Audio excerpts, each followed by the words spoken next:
नमस्कार विद्यार्थी मित्रांनो.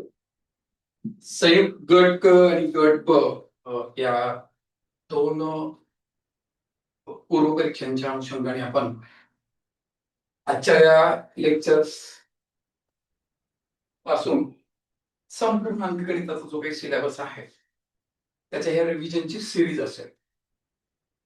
या रिव्हिजनच्या संदर्भाने जी काही प्रश्नांची काय म्हणतील आपल्याला वर्कबुक आहे ती आपण आपल्या टेलिग्राम चॅनलवरती अपलोड केलेली आहे. सीसॅट संतोष कुमार नावाने टेलिग्राम चॅनल आहे.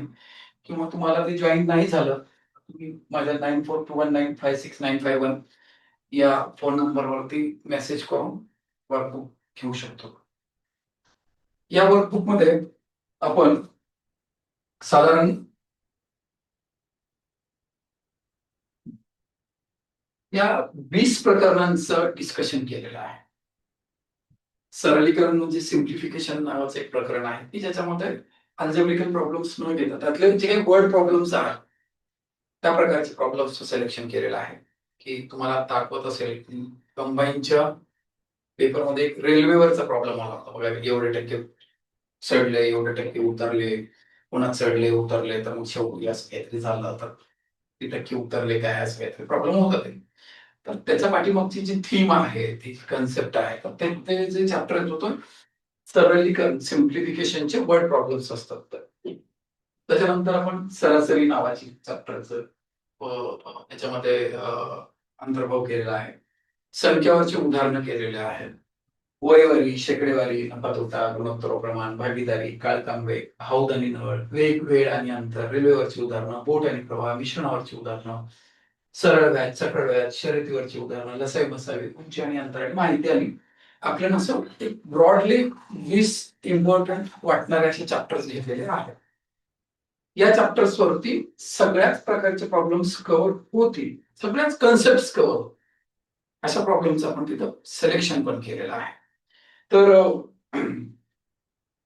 या टॉपिक्सला आपण आता डिस्कशनसाठी हातावरती घेऊया. ऍक्च्युअली आजच आपल्याला युट्यूबच्या लाईव्हच्या माध्यमातून यायचं होतं पण थोडस टेक्निकल प्रॉब्लेम्स आल्यामुळं परत आता येऊन मी रेकॉर्ड करतोय आणि तुम्हाला ते पाठवण्याचा प्रयत्न करेल. तर आपण इथं जे काही सिक्वेन्स दिलाय त्याच सिक्वेन्सने चॅप्टर्स बघावेत असं काही नाही. तर मला शिकवताना सोपं वाटतं किंवा अभ्यास खरंच त्या सिक्वेन्सने केला पाहिजे अशी सिक्वेन्स आपण अडॉप्ट करूया. तर माझं अंकगणिताचं जे पुस्तक आहे मला बघितलं असेल किंवा तुम्ही मार्केटमध्ये चेक करा तर ते हे असं पुस्तक आहे माझं अंकगणिताचं. तर या पुस्तकाची आपण सिक्वेन्स फॉलो करू कारण याच्यामध्ये खूप अभ्यास करून एकाला एक लिंक एकाला एक लिंक एकाला एक लिंक असं चॅप्टर्सचं आपण ते अरेंजमेंट केलेली आहे. तर याच्यामधला पहिला सेक्शन जो आहे तो गुणोत्तर प्रमाण या कन्सेप्टला डेडिकेटेड आहे. त्याच्यावरती 5 चॅप्टर्स आहेत. कुठली कुठली येतात? वयवारी येतं, गुणोत्तर प्रमाण येतं, मिश्रणावरची उदाहरणं येतात, त्याच्यानंतर भागीदारी येतात आणि सरासरी. या 5 चॅप्टरचा एक सेट आहे. कुणाशी रिलेट करणार? मिक्सर गुणोत्तर प्रमाण या कन्सेप्टला रिलेट करणारा आहे. तर त्या 5 चॅप्टर्सचा सेट अगोदर आपण काय करू फिनिश करू. तर सगळ्यात पहिल्यांदा आपण वयवारी या प्रकरणापासून सुरुवात करूया. 4थ्या नंबरचा चॅप्टर आहे. 4थ्या नंबरचा चॅप्टर फाईल ओपन करतो. हे वयवारी नावाचं प्रकरण आहे. राईट. आता वयवारी नावाच्या प्रकरणामध्ये तुम्हाला काय विचारलेलं असेल तर काय कन्सेप्ट काय लागतील अगोदर हे फार महत्वाचं आहे. तर वयवारीमध्ये तुम्हाला गुणोत्तर व प्रमाणावर आधारित काही उदाहरणं येतात आणि काही उदाहरणं तुम्हाला सरासरीच्या कन्सेप्टला धरून काही उदाहरणं येतात. तर सरासरीच्या कन्सेप्ट वरती वयवारीचे जी काही उदाहरणं असतात ते आपण सरासरीमध्ये बघूयात. त्याला त्यातला एक मोठा सेक्शन जो आहे गुणोत्तर व प्रमाणाला धरून असणारी जी काही उदाहरणं ते या टॉपिक मध्ये आपण या सेक्शन मध्ये कव्हर करूयात. आता गुणोत्तर व प्रमाणाला धरून जर गणित विचारली ना तर ती 5 प्रकारची उदाहरणं विचारली जातात. तुम्हाला गुणोत्तर व प्रमाण दिलेलं असतं. आता गुणोत्तर व प्रमाण एकतर गुणोत्तराच्या रूपात दिलेलं असेल किंवा ते पटीच्या रूपात दिलेलं असेल, जसे की हे पटीच्या रूपात दिलेलं आहे, किंवा इन टर्म्स ऑफ पर्सेंटेज पण एक्सप्लेन केलेलं असतं.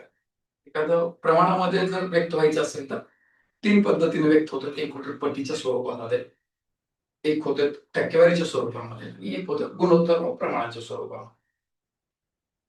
तर तुम्हाला म्हणजे त्या वयवारीवरच्या उदाहरणामध्ये होतं काय, एक प्रमाण दिलेलं असेल, त्याच्यासोबत काहीतरी दिलेलं असतं. तर काय काय दिलेलं असतं? 5 गोष्टी असतात. एक तर तुम्हाला इंडिव्हिज्युअल व्हॅल्यू दिलेली असेल किंवा बेरीज दिलेली असेल किंवा फरक दिलेला असेल. इंडिव्हिज्युअल व्हॅल्यू, फरक आणि बेरीज जर दिलेली असेल तर जिकडं गुणोत्तर असेल तिकडे जाऊन गणित करायचं. गुणोत्तरासोबत जर गुणाकार दिलेला असेल तर गुणोत्तराची सामायिक पट के म्हणून गणित करायचं. राईट, 4 झाले. 5वा असेल 2 गुणोत्तर आणि त्यांच्या बदलाची जर राशी दिली असेल तर तुम्हाला ती क्रॅमर रूल्सची मेथड अप्लाय करावी लागेल, जी आता या गणिताला लागू होते. राईट, म्हणजे कसं बघा, आजपासनं आज आज आज नावाचं एक वयवारीचं एक उदाहरण आहे. हे आज आहे. एक मिनिट, पेनचा पण रंग बदलूयात आपण, ब्लॅकच ठेवूयात. राईट, 6 वर्षानंतर, हे 6 वर्षाच्या नंतर कोण कोण आहे? आनंदचं वय, हे आनंद आणि त्याचे वडील, त्याच्या वडिलांच्या त्यावेळेच्या वयाच्या 307 पट होतं. म्हणजे वडिलांच्या वयाच्या किती पट आहे? 307 पट आहे. म्हणजे वडील जर त्याचे 7चे असतील तर आनंद कितीचा असेल? 3चा असेल. 10 वर्षापूर्वीचं वय विचारलेलं आहे त्यांनी, गुणोत्तर दिलेलं आहे. 10 वर्षापूर्वी आनंद आणि वडिलांच्या वयाचं गुणोत्तर काय होईल? एकास 5 होईल. तुम्हाला शेवटचा 5वा प्रकार सांगितला. 2 गुणोत्तर दिलेले आहेत, त्यांच्यामधल्या बदलाची राशी सुद्धा दिलेली आहे. किती वर्षाचा कालावधी आहे हा? हा तब्बल 16 वर्षाचा कालावधी आहे त्यांच्या दोघांच्या. किती वर्षाचा कालावधी? किती वर्षाचा कालावधी? 16 वर्षाचा कालावधी. कळतंय? तर हे कसं सॉल्व्ह करते? तर हा तिरपा गुणाकार करायचा. 7 एक 7 आणि 5 त्रिक 15. 7 एक 7, 5 त्रिक 15 यांची वजाबाकी झाली, ती आली 8 भाग. बरोबर. हे 16 त्रिक 48, 16 सत्तम 12 वजाबाकी आली 64. एक भाग कितीला पडला तुम्हाला? 8 ला पडला. तुम्हाला त्यांनी आबाईच्या वडिलांचं वय विचारलं. 5 भाग कितीचे होईल तुमचे? 8 पंचे 40 वर्षाचे होतील. तर तुमच्या वडिलांचं हे 40 वर्ष वय किती वर्षापूर्वी आहे? हे 10 वर्षापूर्वी आबाईच्या वडिलांचं वय किती होतं? 40 वर्ष होतं. तर वडिलांचं आजचं वय काय असेल? वडिलांचे आजचे वय किती होईल? ते 40 अधिक 10 बरोबर किती वर्ष झालं? ते 50 वर्ष झालं. तर त्या पट्ट्याचं वय किती वर्ष असेल? 50 वर्ष असेल. त्याचं ऑप्शन काय असेल? बी हे त्याचं उत्तर असेल. कळतंय? तर त्यांचं सोपा प्रॉब्लेम होता. जिथं वयवारी नावाचा चॅप्टर चालू होतो आपल्या पुस्तकामध्ये अंकगणिताच्या, त्यातला 3रा-4था टाईप असेल हा फार फार. राईट, मग त्याच्यानंतर 1 वर्षापूर्वी काय म्हणले त्यांनी? हे आज, आजपासून किती वर्षापूर्वी? 1 वर्षाच्या पूर्वी कोण कोण? गौरवचं जी आणि सचिनचं यस, त्यांच्या वयाचं गुणोत्तर किती होतं? 6:7. आणि आजपासून किती वर्षाच्या नंतर? आजपासून 4 वर्षाच्या नंतर गौरव आणि सचिनच्या वयाचं गुणोत्तर किती होतं? 7:8 होतं. तर इथून एवढं 1 वर्षाचा गॅप आहे, इथून एवढा 4 वर्षाचा गॅप आहे, म्हणजे gap between 2 ratio is of 5 years. त्या दोघांमध्ये किती वर्षाचा गॅप असेल? 5 वर्षाचा गॅप असेल. राईट, म्हणजे वरच्याच कॅडरचं गणित आहे ते. म्हणजे हे किती वर्षाचा गॅप आहे? 5 वर्षाचा गॅप. मग आपलं हेच आहे, बाकी 2 गुणोत्तर दिले, 2 गुणोत्तरातला बदल दिला, त्याची राशी पण दिलेली आहे. तर मग कॅल्क्युलेशन कसे होईल? 6 8 48, 7 7 49. 48 आणि 49 ची वजाबाकी किती झाली? 1 भाग झाली. 7 5 35, 8 45, 1 भाग बरोबर किती वर्ष झाले? 5 वर्ष झाली. एका भागाची किंमत किती वर्ष? 5 वर्ष झाली. एका भागाची किंमत किती वर्ष? 5 वर्ष झाली. तर मला सांग, 4 कुणाचं वय विचारलं त्यांनी? तर सचिनचं आजचं वय काढायचं. सचिनचं वय किती होईल? तर 7 भाग. तर 1 भाग 5 वर्षाचा असेल तर 7 5 हे 35 वर्ष झाले. हे कधीचं वय झालं सचिनचं? 1 वर्षापूर्वीचं वय झालं.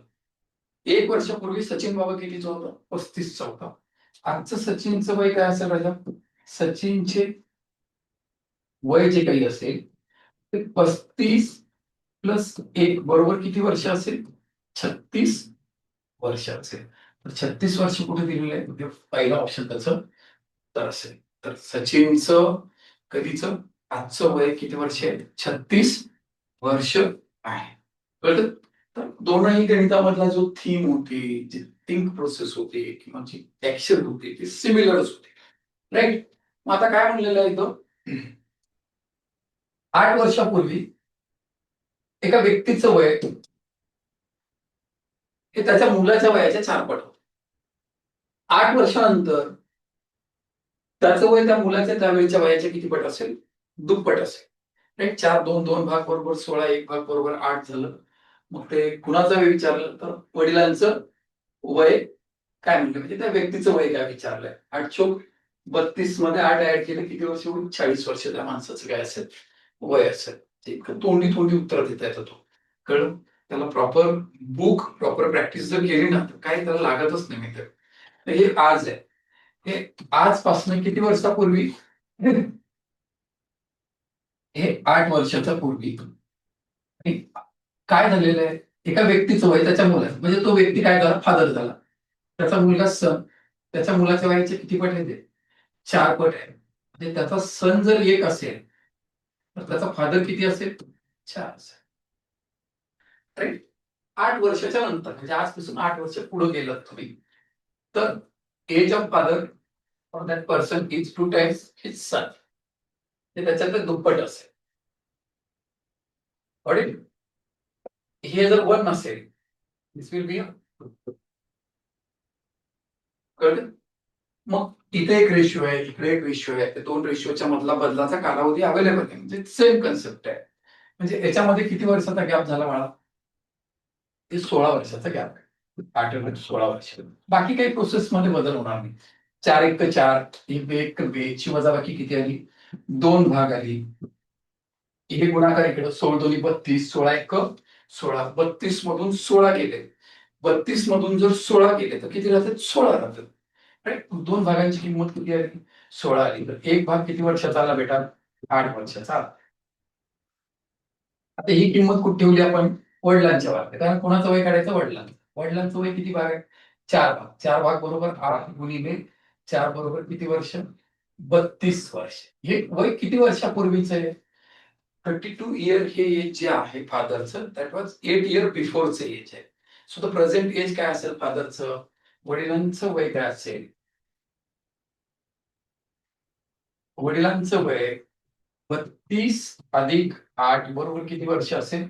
हे 40 वर्ष असेल. किती वर्ष असेल? 40 वर्ष वडिलांचं वय असेल हे.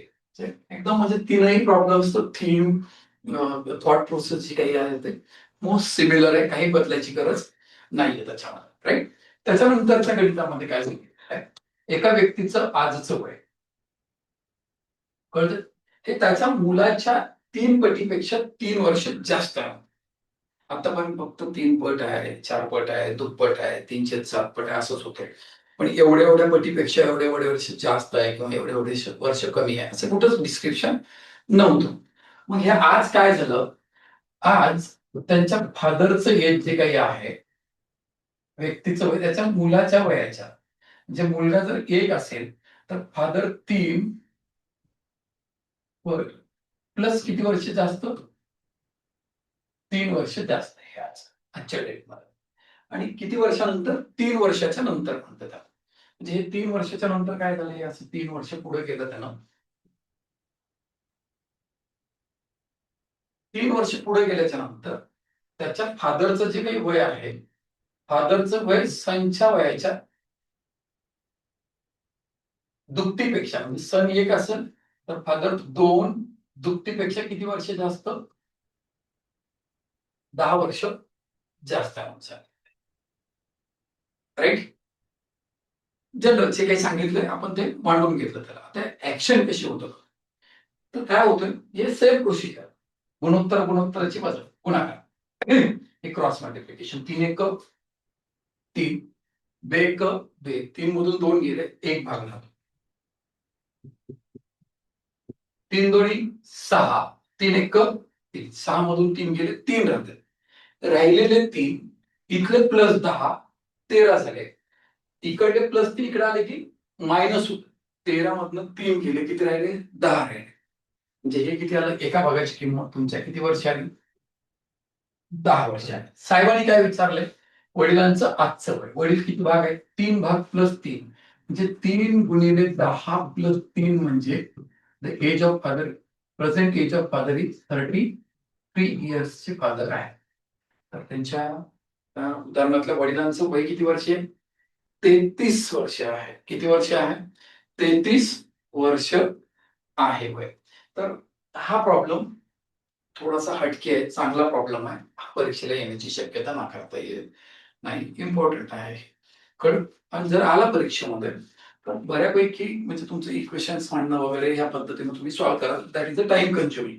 इतक्या कमी वेळेमध्ये निश्चितच होणार नाही. आणि परत सांगतोय, ही मेथड एक्सप्लेन केलेला आजच्या मोमेंटला, त्याच्या मोमेंटला एकमेव पुस्तक बाजारात येते, म्हणजे माझं अंकगणित पुस्तक आहे. अजून पण वेळ गेलेली नाहीये. सूत्रा पटकन परचेस करा, गो थ्रू दॅट. पण उगाच काय म्हणतात त्याला, काहीतरी उचलून घेऊन काहीतरी वाचून वर्ष वाया घालण्यामध्ये मजा नाहीये. आयुष्यातला खूप वेळ वाया जातो त्याच्यात. राईट? त्याच्यानंतर बघ सोन, पुढचं गणित काय म्हणताय?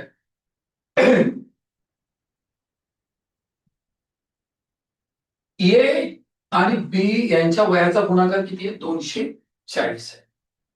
म्हणजे हे ए गुणिले बी किती आहे बेटा? 240 आहे. बीच्या वयाची दुप्पट, याची दुप्पट ही एच्या वयापेक्षा कितीने जास्त आहे? 4 वर्ष जास्त आहे. किती वर्ष जास्त आहे? बीची दुप्पट घेतली की ती एच्या वयापेक्षा कितीने जास्त आहे? 4 जास्त. आता आपण काय करूया, 240 आहे ना, तर नेमकं असं 240 दोन संख्यांचा गुणाकार 240 येणाऱ्या संख्या कुठली आहे बघूया. 12 गुणिले 20 तर डोळ्यात दिसते आपल्याला, इथं 2 ऑप्शन दिसतात. तर पहिल्यांदा 12 गुणिले 20 ला आपण कॉल करू. तर 12 गुणिले 20 केलं. समज एचं वय आपण काय केलं? 12 पकडलं. सॉरी, एचं वय काय केलं? 12 पकडलं. 12 झालं. एचं वय 12 पकडलं. 12 गुणिले 20. तुमचा ए 12 आहे, बी 20 झाला. आता बी ची दुप्पट म्हणजे किती झाली? 40. आणि एचं वय किती आहे? 12. 12 पेक्षा 40 4 जास्त आहे का? नाही, म्हणजे ते खूप जास्त आहे. 28 ने जास्त आहे. म्हणजे ही कंडिशन काही बसणार नाही, म्हणजे ही कट. आता हेच अल्टर करून बघू. हा 20 आहे, हा 12 आहे. आता बीच्या वयाची दुप्पट म्हणजे बी 12 वर्षाचा आहे आणि ए 20 वर्षाचा आहे. आपण उलट केलं. मग एच्या वयाची दुप्पट म्हणजे कुणाची? बीच्या वयाची दुप्पट म्हणजे 12ची दुप्पट किती झाली? 24 आहे. एचं वय किती आहे? 20 आहे. तर 20 ला हे किती वर्ष जास्त? 20 ला 4 वर्ष जास्त आहे ना ते?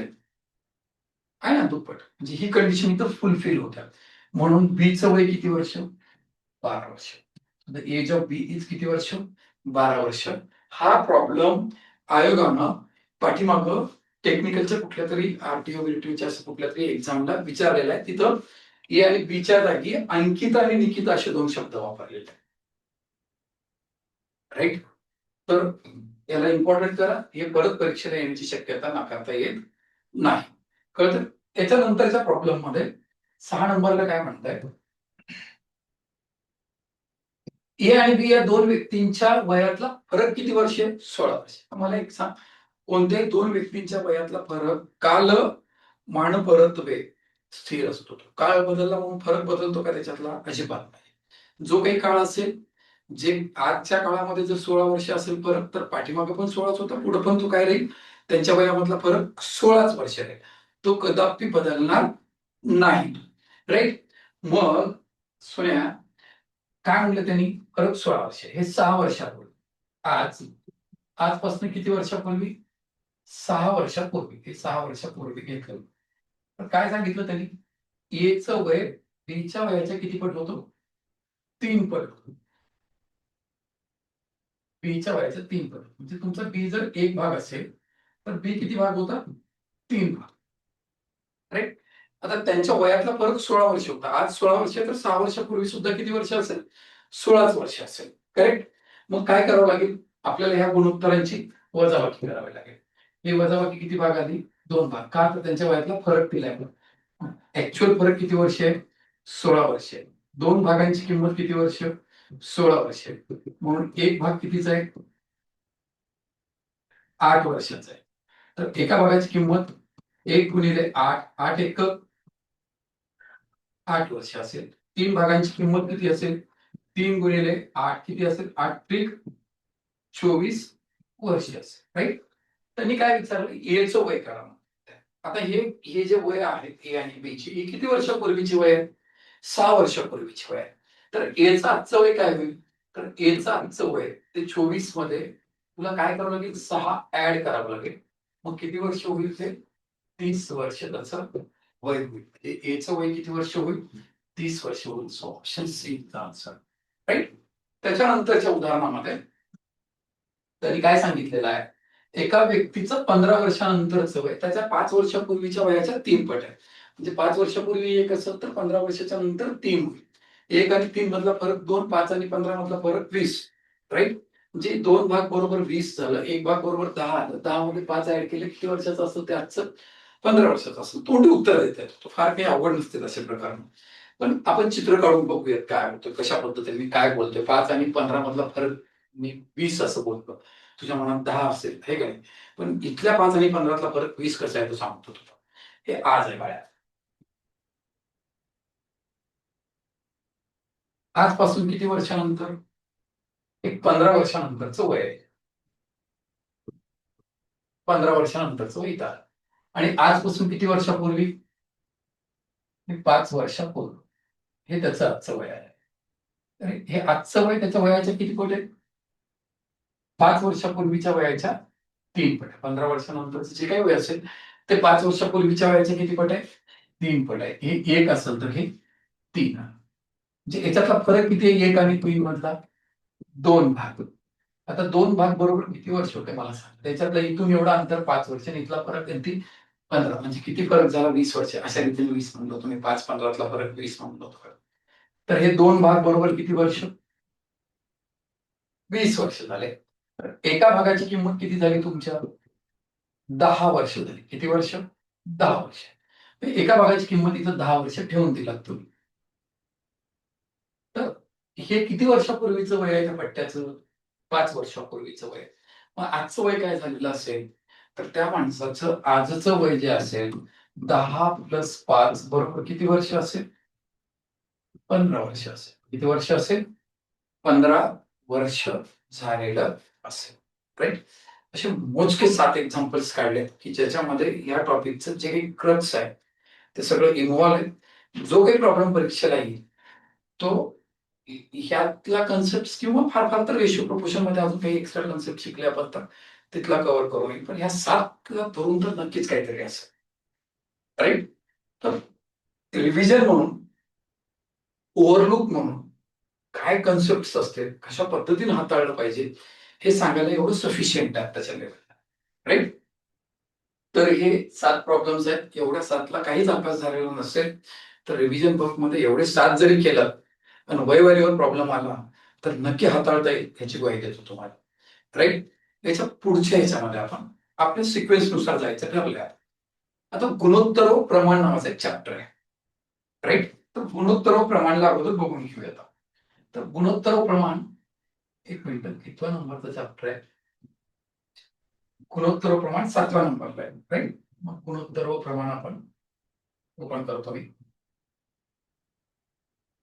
तुम्ही पण त्याच सिक्वेन्सने ओपन करा, राईट. हे असं टॉपिक आहे. त्यातला एक पहिला प्रॉब्लेम आपण हातावरती घेऊयात गुणोत्तर प्रमाणचा, राईट. नोटबुक मध्ये आपल्या वर्कबुक मध्ये 7वा प्रॉब्लेम आहे, पण आपण घेताना दुसऱ्या नंबरला घेतोय आपण, राईट. ते कन्सेप्टची लिंक लावता यावी म्हणून. आता हा जो पहिला प्रॉब्लेम आहे, this is called as algebraic problems on ratio and proportion. बीजगणितीय रूपातले प्रॉब्लेम्स आहेत ते. सोपा प्रॉब्लेम आहे. काय म्हणतात ते, ए बी किती दिलेलं आहे, ए इज टू बी दिले त्यांनी, किती दिलंय 5:9 दिलंय. बी इज टू सी किती दिलंय 4:7 दिलंय, राईट. मग इथून इकडल्या पुढच्या जागा आणि इथून इकडल्या जागा अशा भरून घ्यायच्या. तर इकडल्या रिकाम्या जागा सगळ्या इथल्या टर्मिनल टर्म्सनी भरायचे असते, शेवटचं जे काही पद असेल त्याच्याने भरायचं असतं. म्हणजे इथं कशाने भरलं जाईल, 9 भरलं जाईल, आणि इकडे कशाने भरलं जाईल, 4 भरलं जाईल. मग हे भरल्याच्या नंतर जो काही गुणाकार भेटतो तो गुणाकार करून घ्यायचा. यांचा 5 चोक 20, 9 चोक 36 आणि 9 सत्त 63 यांचा गुणाकार असेल या दोघांचा. इथं पण या दोघांचा गुणाकार असेल, राईट. आता 20, 36 आणि 63 को प्राईम नंबर्स आहेत, परत ते फर्दर कटत नाही ते कोणाला. म्हणजे 20, 36 आणि 63 मध्ये बघ कुठे आहे, लास्टचा नंबर आहे, हेच गुणोत्तर असेल. 20, 36 आणि 63 असेल. अशा प्रकारचे प्रॉब्लेम्स बऱ्याचदा रिपीट झालेले आहेत. खास करून हे एमपीएस टीसीएस वाले जे आहेत ना, त्याच्यावर ताणून विचारतात बघा अशा प्रकारचे प्रॉब्लेम्स, राईट.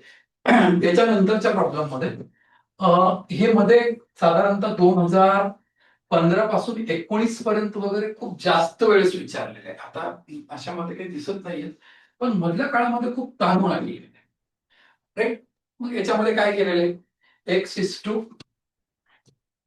वाय बरोबर काय केले बाळा, 2:4 घेतले आणि तुला काय विचारले, 4x प्लस 5y आणि 5x मायनस 2y असं त्यांनी काहीतरी तुला कॅल्क्युलेट करायला सांगितलं आहे. त्याच्यात x ची किंमत किती आहे अजून,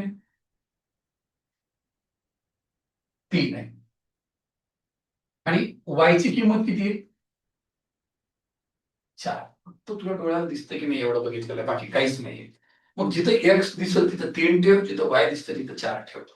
मग हे इथं मी तसंच केलंय, हे 4 गुणिले 3, हे 5 गुणिले 4, हे 4 त्रिकम 12 प्लस 20, हे किती आलं बेटा 32 आलं इथं, राईट. आता हे 3 ठेवलं इथं, 5 गुणिले 3 मायनस 2 गुणिले 4, हे 15, हे 8, हे मायनस किती आले, हे 7. मध्ये इज टू ला रेशो काय झालं 32:7 झालं. हे त्याचं उत्तर आहे 32:7. So very first is the option of that question, right.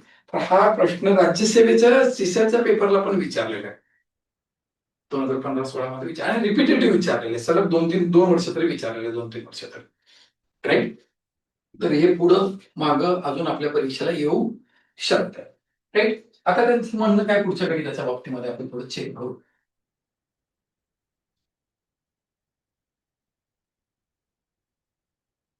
672 या संख्येचे ए आणि बी असं 2 गटामध्ये विभाजन केले.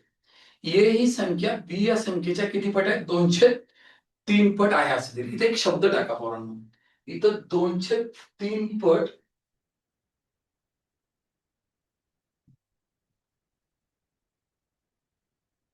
इथं जास्त आहे असं करा, 203 पट जास्त आहे. किती पट जास्त आहे, 203 पट जास्त आहे असं सांगितलं त्यांनी, राईट. तर ए आणि बी या 2 भागातला काय करायचं, आपल्याला फरक काढायला सांगितलेलं आहे. काही टेन्शन नाहीये. आता किती, हे 672 या 2 संख्येचे 2 भाग केले, ए आणि बी, म्हणजे या 2 भागांची बेरीज जी काही होईल ती कशाच्या बरोबर असेल, 672च्या बरोबर असेल. मग हे बी संख्येच्या किती पट जास्त आहे, 203 पट जास्त आहे. हे 3 असेल तर 3 ला 2 जास्त म्हणजे किती झाले, 5 झाले. 3ला 2 जास्त म्हणजे किती झालं? 5 आहे. म्हणजे ए ची किंमत 5 भाग असेल तर बी ची किंमत किती भाग असेल? 3 भाग असेल. सोन्या मला सांग, या दोघांची बेरीज किती होते? एकूण काय होईल? 672 होईल. म्हणजे एकूण 8 भाग बरोबर किती? 672. तुला त्यांनी काय विचारलं? ए आणि बी दोन भागातला फरक विचारला. फरक किती आहे? 5 आणि 3 मधला 2 भाग आहे ना? मग सोन्या मला सांग, ह्या 8च्या तुलनेमध्ये 2 भाग 1/4 आहे, अर्ध्याचं अर्ध आहे. मग ह्याचं पण अर्ध्याचं अर्ध, राईट? ह्याचा अर्ध 336चा अर्ध 168 होईल. दिस इज 168. याचं सुद्धा 1/4 होईल. तर त्या दोन संख्यांमधला फरक किती येईल? 168 येईल. जे काय असेल ते सिद्धांत. कळतंय? किती सोपा प्रॉब्लेम आहे, सिस्टमॅटिकली हाताळलाय. कळत? आणि काही जास्त कॅल्क्युलेशन केलेलं नाही. याचे 2 तुकडे केलेत ए आणि बी, म्हणजे ह्या 2 तुकड्यांची बेरीज कशाच्या बरोबर होईल? 672च्या बरोबर होईल. बस तेवढंच हाताळायचं. कुठे इक्वेशन नाही, कुछ नाही. ऑप्शन जा, माती जा, तोंडे जा, दगड जा, असले काही कागोधंदे करायचे नाही. आता काय म्हणतात तर, आता 1162 रुपयाची रक्कम कोणामध्ये वाटली? ए, बी आणि सी मध्ये वाटली. कुठल्या प्रमाणामध्ये वाटली त्यांनी? बघ, ए, बी आणि सी वाटली. हे किती प्रमाणात वाटली? 35 तास, 28 तास, हे 20 वाटली. कळलं? 30, 50, 70 एकूण किती भाग झाले? 83 भाग झाले. 83 भाग बरोबर तुझ्याकडची रक्कम किती आहे? 1162 रुपये. तर एका भागाची किंमत काढायची आहे तुला. 1162 भागिले 83 आहे. आता माझ्या माहितीप्रमाणे 83 मूळ संख्या आहे. आता 83 मूळ संख्या आहे, तर तुला 83चा पाढा म्हणता आला पाहिजे. म्हणशील ना पाढा म्हणतात, पाढे-बिढे म्हणायचे नाही. त्याचा भागाकार अशा पद्धतीने होतो.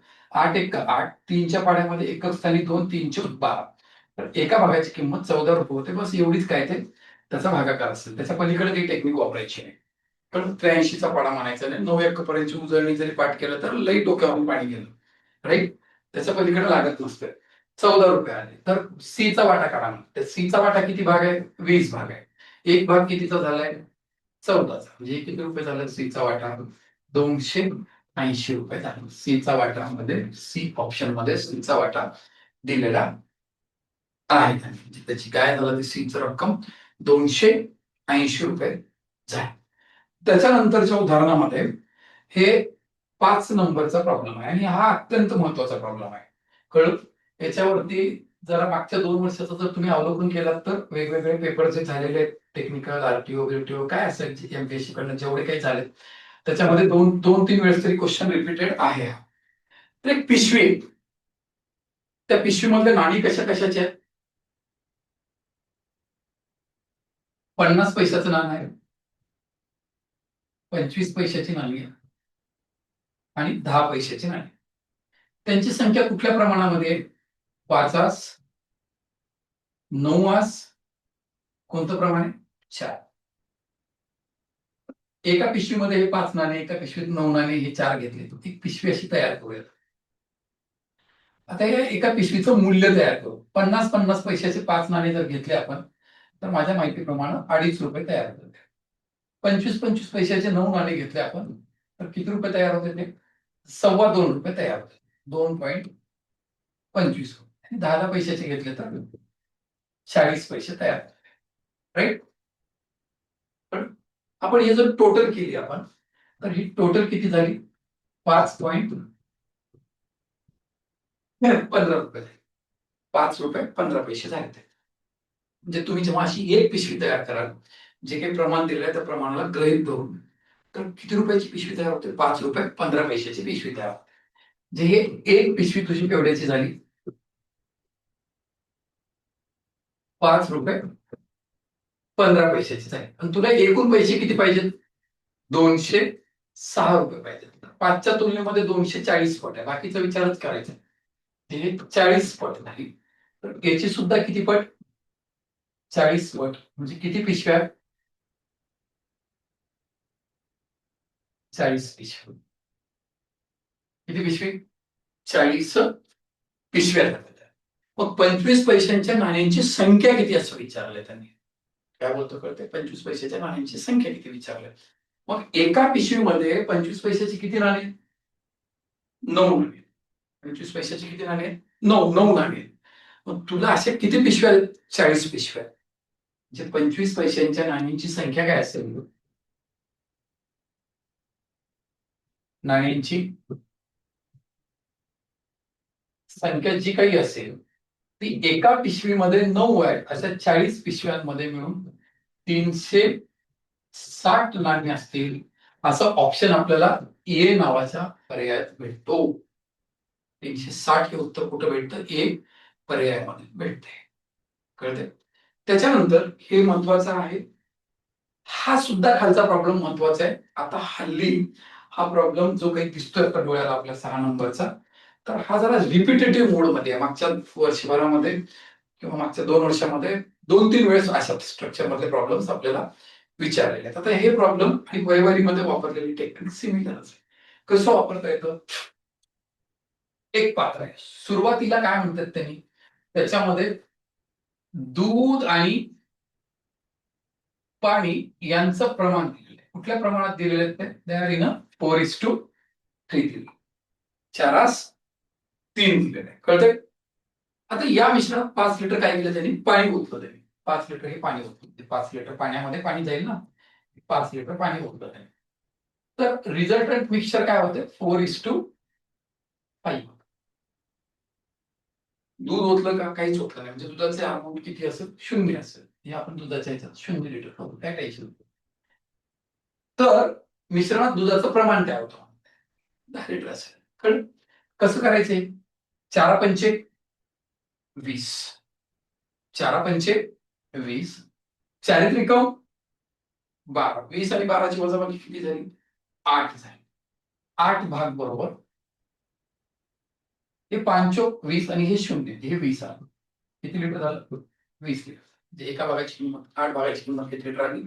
20 लिटर आली. आता तुझ्या डोक्यामध्ये असंही चाललं असेल, इथं 4 आहे, इथं 4 आहे, हे 5, 3चे 5, 2 भाग बरोबर आणि 1 भाग बरोबर, काय ते तसंही करता येतं, काही प्रॉब्लेम नाही. पण युनिव्हर्सल वे जो असतो ना, की कुछ भी आने दे, तो फिर इसके सिवा कोई पर्याय नाही. हा जर इथलं गुणोत्तर बदललं असतं तर मग तुला ते सेम करून घ्यावं लागलं असतं. मग 12 भानगडी येते. त्याच्यासाठी सेम असो नसो, हे एकदम मायेचा पदर आहे. एकदम कुठेही साथ देतो तो. कळ? मग एका भागाची किंमत किती आली तुझ्या? 2.5 लिटर आहे.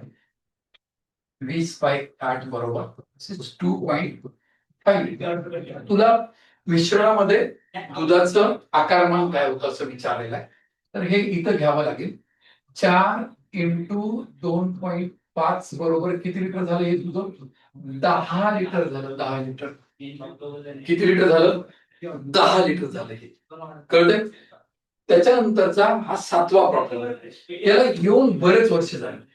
अशा प्रकारचा प्रॉब्लेम, राईट? 12, 15, 22 आणि 27 या संख्येत लहानात लहान कोणती संख्या मिळवावी म्हणजे संख्या प्रमाणात असतील असं म्हटलेलं आहे त्याने, राईट? तर मग ह्याला ऑप्शन जाणं काही पर्याय नाही. तर ह्याचं एक आपलं आपलं वे आहे, कोड आहे. तर तो कशा पद्धतीने होतो बघा. हे 12 आणि हे 15 असं एकमेकांच्या खाली लिहिलं. हे 22 आणि 70 यांच्यामध्ये काहीतरी मिळवायचं आहे. काय मिळवलं तर प्रमाणात येतील असं म्हणलंय. तर जी मिळवायची संख्या असते ना ती अशा पद्धतीने काढली जाते. ती संख्या बरोबर हा तिरपा गुणाकार. तर काय होईल तो? 22 × 15 हा एक गुणाकार, हे 22 × 15 आणि हे 27 × 12.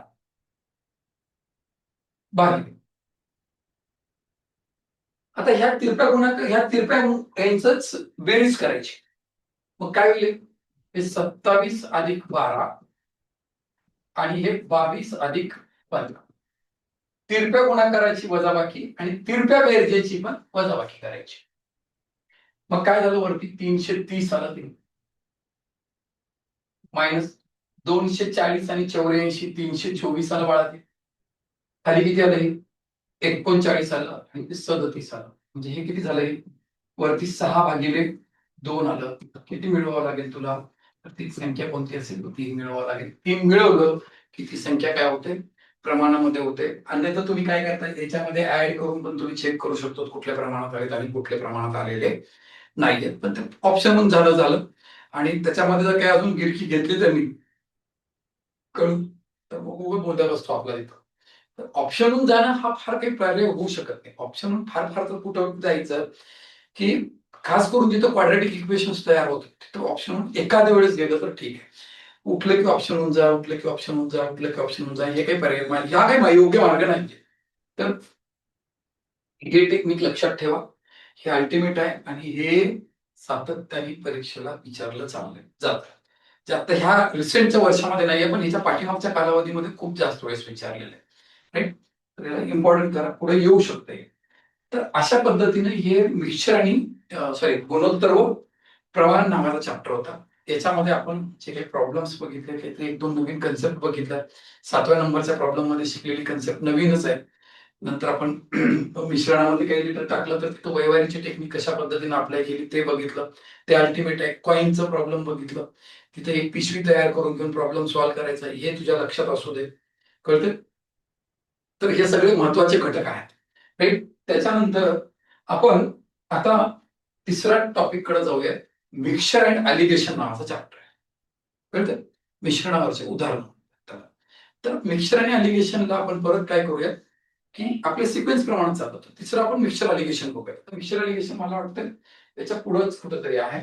तर एक तर भागीदारी, काळखांब वेग, अवघड वेग, आंतरवेग, रेल्वे, बोट आणि हे मिश्रणावरचे उदाहरण. राईट? तर मिश्रणावरचे उदाहरण आहेत. आता काय होतं माहितीये का? मिक्सचर ॲलिगेशन हल्ली बरेच जण शिकवतात, शिकतात तुम्ही लोक. पण मला काय म्हणायचंय, याच्यामध्ये आपल्याला ती कन्सेप्ट नेमकं कुठं वापरायला पाहिजे याचं ज्ञान असलं पाहिजे. कळलं? तर ती वापरतात कुठं? तर आपल्याला 2 घटक दिले आहेत किंवा 2 एलिमेंट्स दिलेले आहेत. त्यांच्या किमती माहिती आहेत. आणि त्या 2 एका जागी केल्याच्या नंतर त्यांचा होणारा परिणाम पण माहिती आहे. तर त्या केसमध्ये काय वापरायचं? मिक्सचर ॲलिगेशन वापरायचं. लिहून ठेवा वाक्य. 2 घटक एलिमेंट आहेत. त्यांच्या किमती दिलेत. त्या दोघांना एकत्रित केल्याच्या नंतर त्याचा जो काही परिणाम येतो तो सुद्धा तुला काय केलेला आहे? दिलेला आहे त्यांनी. तर इन दॅट केस, त्या केसमध्ये तुला काय करायचं असतं? मिक्सचर अँड ॲलिगेशन वापरायचं असतं. राईट? त्याच्या व्यतिरिक्त दुसरीकडे कुठं वापरायचं नाही. मग आता हे वापरणं कुठं कुठं होतं? लॉस प्रॉफिट मध्ये वापरता येतं, सिम्पल इंटरेस्ट मध्ये वापरता येतं, टाइम अँड वर्क मध्ये वापरता येतं, पर्सेंटेज मध्ये वापरता येतं, परत तुला रेल्वेमध्ये वापरता येतं, टाइम अँड डिस्टन्स मध्ये वापरता येतं, अजून परत तुला गुणोत्तर प्रमाणमध्ये वापरता येतं, असंख्य सरासरीमध्ये वापरता येतं. असं कुठं चॅप्टर म्हणजे सिलेबस मधले 60% टॉपिक्स असेल की जिथं मिक्सचर अँड ॲलिगेशन काय झालं पाहिजे अप्लाय होतो.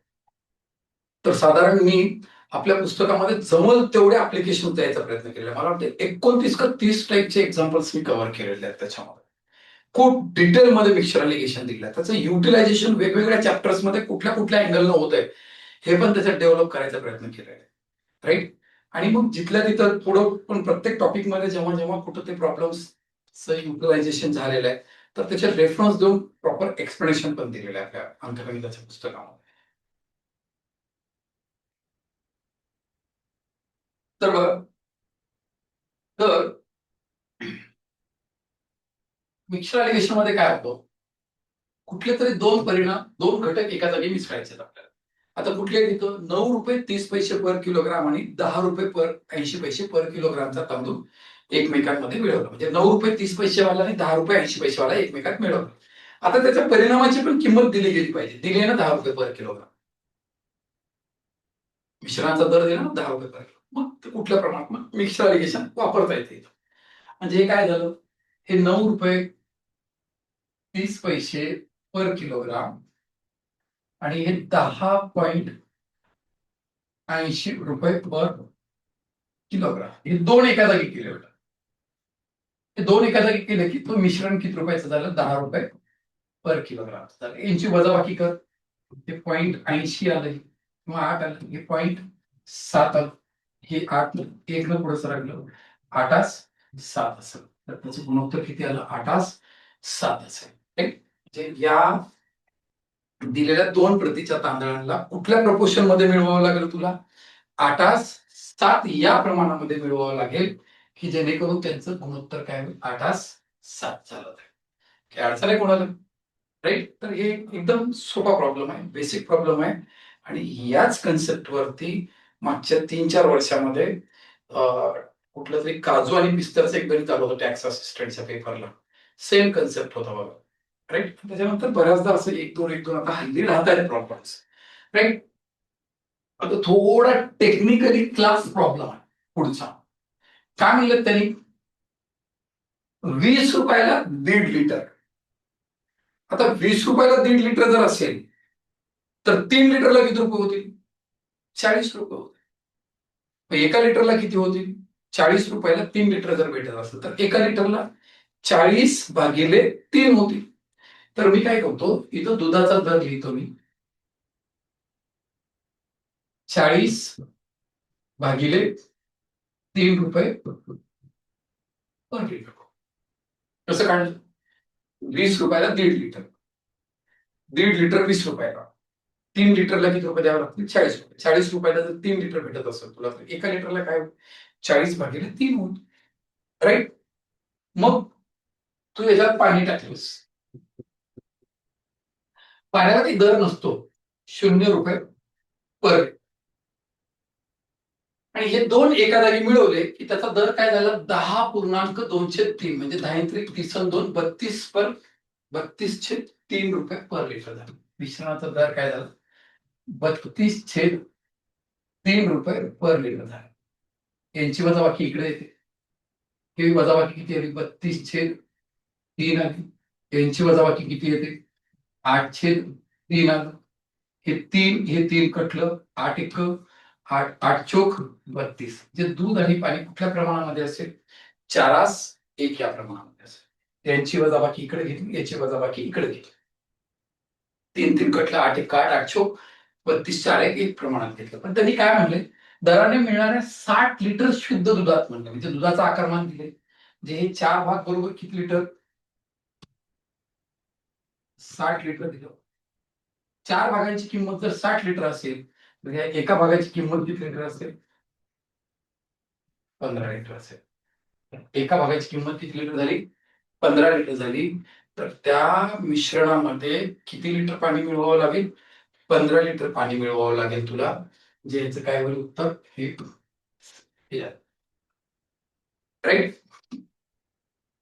आता दुसरा प्रॉब्लेम वाचतो आपण. काय म्हणतात त्यांनी? शुद्ध दुधात कोणत्या प्रमाणात पाणी मिळवावे म्हणजे परिणामी मिश्रणास दुधाच्या खरेदी किमतीस विकूनही 20% नफा मिळेल.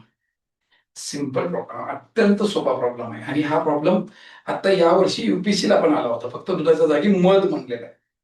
राईट. आणि त्यांनी काय विचारलेलं आहे की किती नफा किती होईल असं विचारलं होतं. एवढ्या एवढ्या टक्के पाणी टाकलं तर नफा किती होईल असं विचारलं होतं त्यांनी. तर मी काय म्हणतो, दुधात पाणी काय मिळवत असेल एखादा माणूस? तर नफा मिळवावा. म्हणजे दुधात पाणी मिळवणं नफ्याचं काम. म्हणजे पाण्याचं दुसरं नाव काय व्यावहारिक दृष्टिकोनातनं? पाणी नफा आहे. आणि जोपर्यंत तुझ्याकडे दूध असणार नाही तोपर्यंत पाण्याला काही अर्थ नाही. म्हणजे दूध म्हणजे काय असेल? खरेदी असेल. दूध म्हणजे काय झाली? तुझी खरेदी. आता तुला नफा किती टक्के झाले? 20% होतो. 20% नफा हा कशावर असतो? खरेदीवर असतो. हे 20%. 20% म्हणजे काय? अपूर्णांकात बदललं तर 1/5. म्हणजे तुझी दुधाची खरेदी किंमत जर 5 असेल तर तुला नफा किती होणार आहे? 5 पैकी 1 रुपया होणार आहे. म्हणजे दूध 5 भाग असेल तर पाणी किती पाहिजे? 1 भाग पाहिजे. तर त्या मिश्रणामध्ये शुद्ध दुधात कोणत्या प्रमाणात पाणी मिळवावं लागेल? 5:1 या प्रमाणामध्ये पाणी मिळवावं लागेल. Much solution.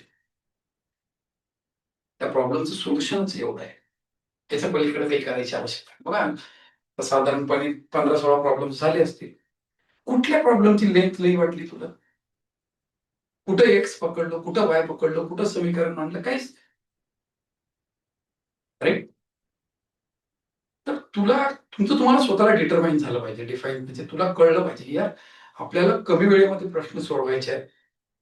कारण आपल्याला जोपर्यंत गणिताला मार्क्स पडणार नाही तोपर्यंत आपलं कल्याण होणार नाही, ह्याचं जर तुला जाणीव असेल ना, कळलं, आणि तुला जर वाटत असलं अशा मेथड्स आपल्याला जमल्या पाहिजे, तर माणूस अवेलेबल आहे, कॉन्टॅक्ट नंबर पण लिहिलाय त्या सीटवरती, कॉल कर. राईट. बस बदल आता माहिती आहे का, नाहीतर तुझं पापाचे फळ तुला भोगावं. राईट.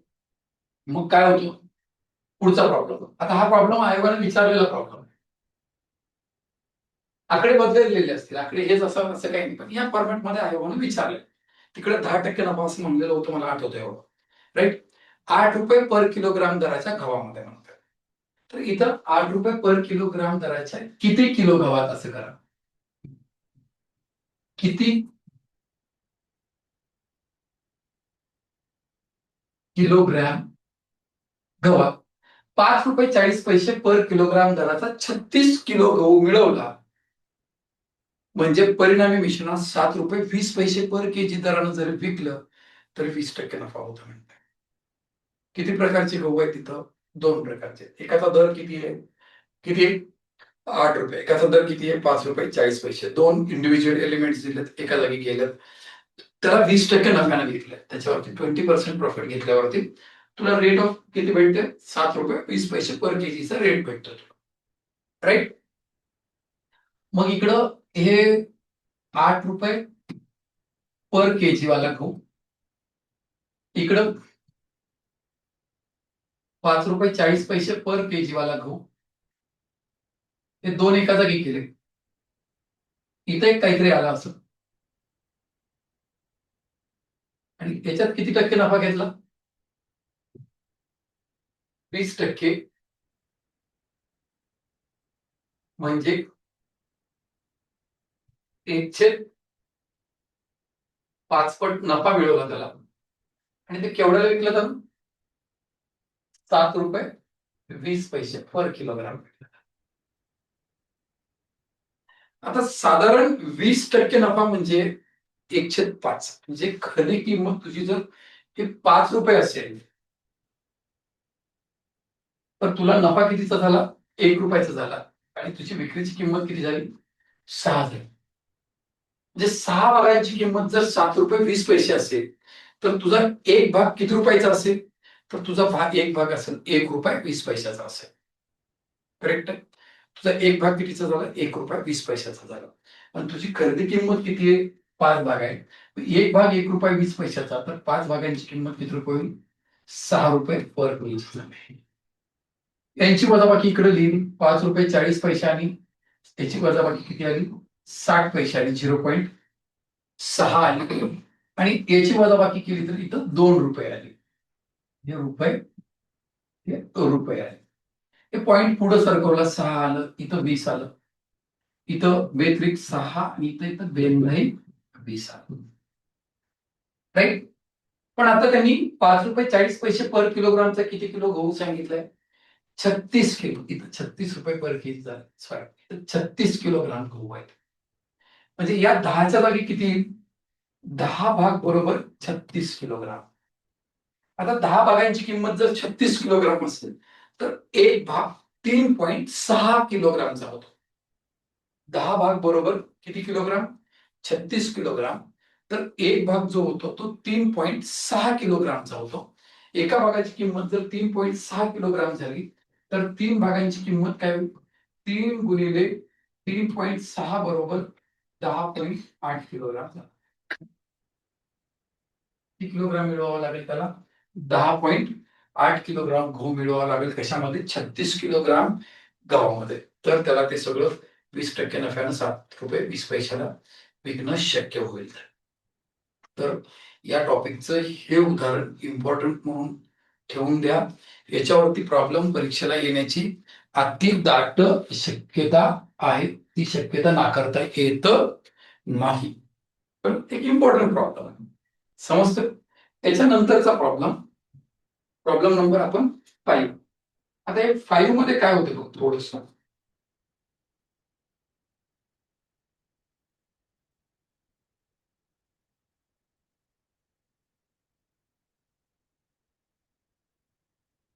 असा प्रॉब्लेम आहे. ए आणि बी या दोन पात्रामध्ये दूध आणि पाणी यांचं मिश्रण कुठल्या प्रमाणामध्ये 4:3 आणि 2:5 या प्रमाणात. तर दोन पात्रातलं मिश्रण सी या रिकाम्या पात्रामध्ये घेतलं आपण, तर ते कुठल्या प्रमाणात घ्यावं, म्हणजे काय म्हणतात त्याला, निम्मे दूध आणि निम्म पाणी होईल असं विचारलं, एकाच एक होईल असं विचारलं. मी काय करतो इथं लिहितो असं, हे ए आणि बी आणि C, A B sorry A B आणि सी. याच्यामध्ये दूध पाणी किती भाग आहे? 4:3 आहे. याच्यात दूध पाणी किती आहे? 2:3 आहे. आणि याच्यात काय होईल? 1:1. आता हे 4 आणि 3 किती भाग झाले? 7 भाग झाले. हे किती भाग झाले? 3 आणि 2 5 भाग झाले. 1 आणि 1 किती झाले? 2 झाले. तर यांचा गुणाकार करा. 7 35 दोन्ही 70 आलं. किती आलं? 70 आलं. तर या एचं व्हॉल्यूम, एकूण व्हॉल्यूम 70 लिटर पकडलं समजा. म्हणजे 7 भाग बरोबर 70, तर एक भाग कितीचा होईल? एक भाग कितीचा होईल? 10चा होईल. मग त्यातलं दुधाला टार्गेट कर. तर 4 भाग कितीचे झाले? 10 चोक 40 लिटर. तुला पाण्याला करायचं तर पाण्याला आपण करू शकतो, असं काही नाही. 4 आणि 3 7 भाग बरोबर 70, एक भाग बरोबर 10, 4 भाग बरोबर 40. हे 3 आणि 2 5 भाग बरोबर किती? 70 लिटर. 5 भाग बरोबर 70, तर एक भाग कितीचा असेल? 14 लिटरचा असेल. तर 2 भागांची किंमत किती होईल तुझ्या? 28 लिटर. याच्यामध्ये दूध आणि पाणी कुठल्या प्रमाणामध्ये? एकाच एक. म्हणजे हे किती झालं? 70 लिटर. तर 2 भाग बरोबर 70, तर एक भाग बरोबर किती झाले? 35 लिटर झाले. एका भागाची किंमत 35 लिटर. ए पात्रातलं दूध बी पात्रातलं दूध मिळून सी पात्रातलं दूध घे ना, कॅल्क्युलेशन करून. याचं वजाबाकी कर, किती आली? 7 आली. याची वजाबाकी कर, किती आली? 5 आली. झाले. कुठल्या प्रमाणात मिळवावं लागेल? 7:5 या प्रमाणात मिळवावं लागेल. विषयच संपला. राईट. अत्यंत महत्वाचा प्रॉब्लेम आहे, आएगा ये, जरूर आएगा. तर मिश्रणावरच्या उदाहरणामध्ये हे एवढे कन्सेप्ट वरचा प्रॉब्लेम सफिशियंट आहे. अजून याचे भरपूर प्रॉब्लेम्स आहेत, पण रिव्हिजन म्हणून दिस वॉज सफिशियंट. आता तोंडावर परीक्षा असताना सगळं काही करणं पॉसिबल नसतं, कळते.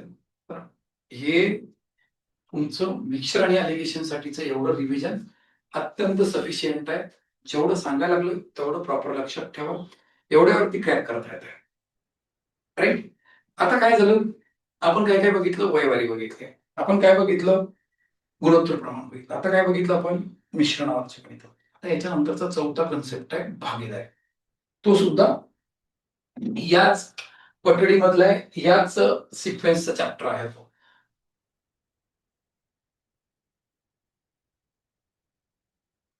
तर आता आपण भागीदारीवरती जाऊया.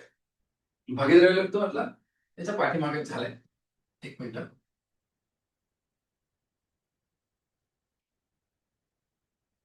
8 नंबरला टॉपिक आहे भागीदारी. राईट. चांगला सोपा चॅप्टर आहे, फार काही अवघड नाहीये. तर याच्यामध्ये एक गोष्ट लक्षात ठेवायची, एकच गोष्ट, बाकी काहीच करायची गरज नाही. गुंतवणूक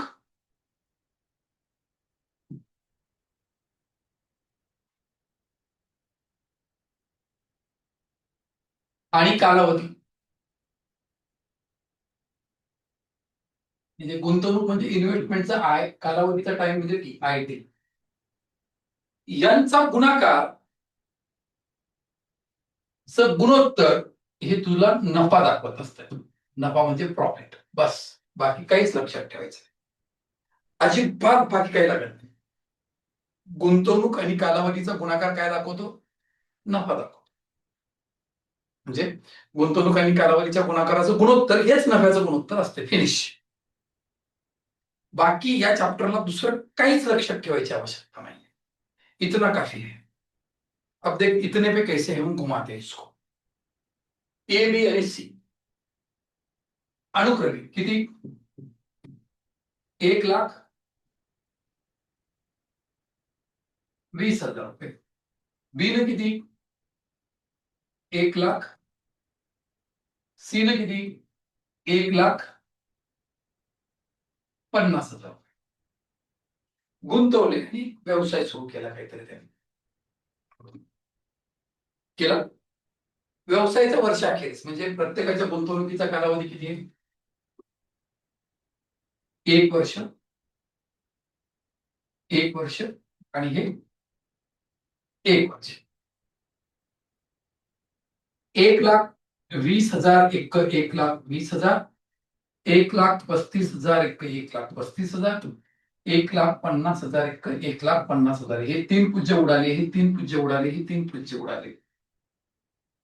15,8,20,800,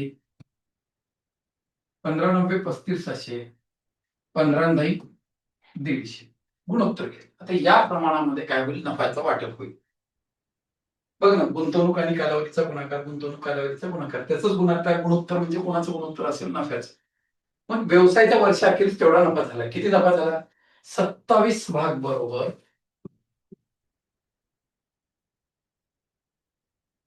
5,6,7,0,0. एका भागाची किंमत 2,100 रुपये असेल। किती असेल, 2,100 रुपये असेल, राईट। तर त्यांनी काय म्हणले, सीचा वाटा काढा। सीचा वाटा किती, 10 भाग आहे। 10 गुणिले 2,100 जर केला तुम्ही, किती रुपये झाले ते, तर नफ्यातला सीचा वाटा किती रुपये असेल, 21,000 रुपये असेल। जे या प्रश्नाचं उत्तर किती असेल, 21,000 रुपये असेल। भागीदारीवरती फार फ्रिक्वेंटली प्रश्न येत नाही, पण जब भी कभी आया है तो ये किंग मेकर बनकर आया है, डिसाइड करतं मेरिट। कारण 70% जनताला सॉल्व्ह करता येत नाही, राहिलेले 40% जनता सॉल्व्ह करते। जो करेक्ट सॉल्व्ह करेल he is in the merit, right. Skip करणाऱ्यांचं प्रमाण जर जास्त असेल, निश्चितच त्या प्रश्नावरती मेरिट स्टँड होतं। कारण नेहमी परीक्षेच्या बाबतीमध्ये तुम्हाला सांगतो मी, 50% क्वेश्चन्स ही अख्खी जनता सोडवते, राईट। त्याच्या पुढचे 10% हे उरलेल्यातले 50% सोडवते। त्याच्या पुढचे जे क्वेश्चन्स असतात ना, ते सोडवणारे 5-10% असतात आणि तेच क्रॅक करतात एक्झाम। तर ते बघा, तुम्हाला कुठं बसायचं आहे। सगळ्या जगानं सोडवलेले प्रश्न तू सोडवत असेल तर ते कधीच मेरिटमध्ये येत नाही। जे लोकांनी, मोस्ट ऑफ द लोकांनी स्किप केले, ते सगळे प्रश्न तुला सोडवता आले पाहिजे, तर तू त्या मेरिटच्या इन असतील त्या यादीच्या आतमध्ये असशील, राईट। तू काही याच्या पाठीमागे काही सायंटिफिक नाही आहे, ते खूप सिंपल रिझन। याच्यानंतरचा प्रश्न बघ काय म्हणताय, तेच कन्सेप्ट वापरायची। येणं 45,000 रुपये गुंतवले, 45,000ला मी 45,000च्या जागी के शब्द वापर, काय फरक पडतो, किलो, हजार, राईट। 3 महिन्यानंतर बी न किती हजार गुंतवले, 60K, तर सी न किती गुंतवले, 90K, 90,000 रुपये गुंतवले, कळलं। तर एका वर्षाच्या अखेरीस, व्यवसायाच्या वर्षाखेरीस, म्हणजे ह्या पट्ट्याने बिझनेस चालू केला, याचे पैसे पूर्ण 12 महिने असतील पैसे। हा व्यवसाय 3 महिन्याच्या नंतर आला, म्हणजे याचे पैसे 9 महिने असतील। हा माणूस 6 महिन्याच्या नंतर आला, 12 मधून 6 गेले, 6 आहे, याचे पैसे 6 महिने राहिले, कळलं। गुंतवणूक आणि कालावधीचा गुणाकार होतो, राईट। 45 भाडे 540 के, हे पण 540 के, हेही 540 के। त्यांचं गुणोत्तर एकास एकास एक आलं। त्यांनी काय दिले, व्यवसायाच्या वर्षाअखेरीस 16,500 रुपयाचा नफा झाला। एक एक एक किती भाग झाले, 3 भाग बरोबर 16,500 रुपये झाले।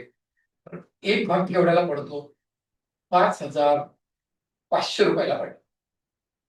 त्यांनी काय म्हणलंय, ए व सीच्या नफ्याच्या वाट्यातला फरक. काय फरक येणार आहे दोघांच्या पण वाट्याला? एक एक असेल तर वाट्यातला फरक काय असेल?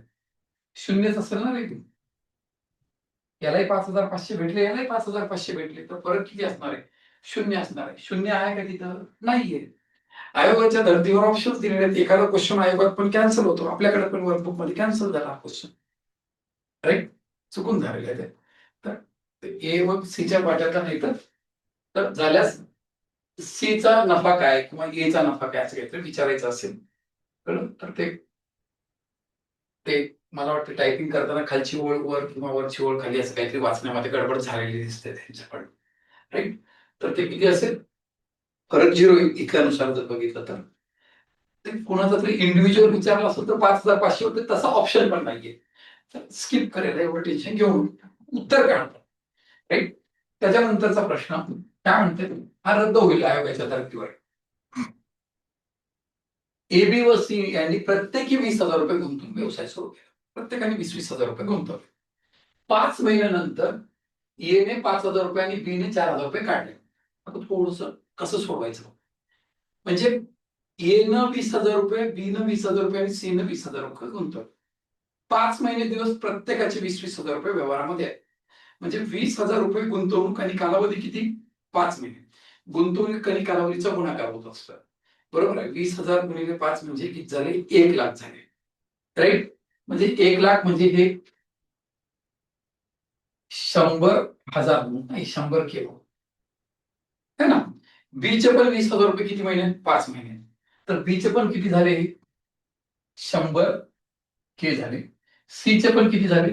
100 झाले. आता 5 महिन्याच्या नंतर ए ने ₹5,000 आणि बी न ₹4,000 काढले नंतर ए ची इन्व्हेस्टमेंट किती होती? 20,000. काढले किती? 5,000. म्हणजे राहिले किती आता? 15,000 राहिले.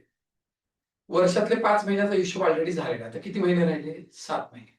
म्हणजे त्याचे जे ₹15,000 आहेत ते पुढे किती महिन्यासाठी आहेत? 7 महिन्यासाठी आहेत. किती महिन्यासाठी आहेत? 7 महिन्यासाठी, राईट? किती महिन्यासाठी?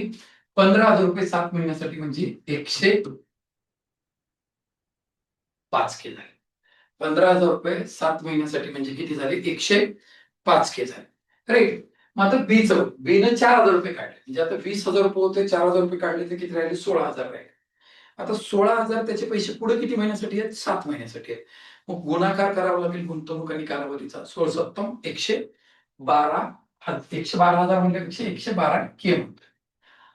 आणि आता तिने ₹6,000 गुंतविले म्हणतात, म्हणजे ₹6,000 त्यांना व्यवसायामध्ये टाकले. तर सीची ऑलरेडी गुंतवणूक किती होती? 20,000 होती. आता त्याने किती टाकले? 6,000 टाकले. म्हणजे आता गुंतवणूक किती झाली? 26,000 झाली. आणि आता किती महिने राहील ती? पुढं 7 महिने राहील. म्हणजे 26 गुणिले 7 केलं तर 182K होईल. कळलं? आता यांची आपण काय करू? बेरीज होईल की हे 205K, 212K आणि 282K झाले.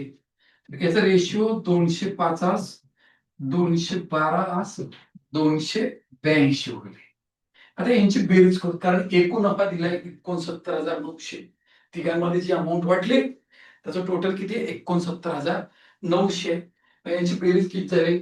600 झाली. हे 94 5 699 भाग बरोबर 69,900 झाली. तर एका भागाची किंमत किती रुपये आली तुमच्या? ₹100 आहे. तर बी व सी ला मिळणाऱ्या नफ्याच्या वाट्यातला फरक विचारलाय त्याने. आता ह्या नफ्याच्या वाट्यातला फरक किती आहे? ह्या दोघांमधला फरक फरक बरोबर किती भाग आहे? 70 भाग आहे, की ज्यामध्ये एक भाग किती रुपयाचा होता? 100ला.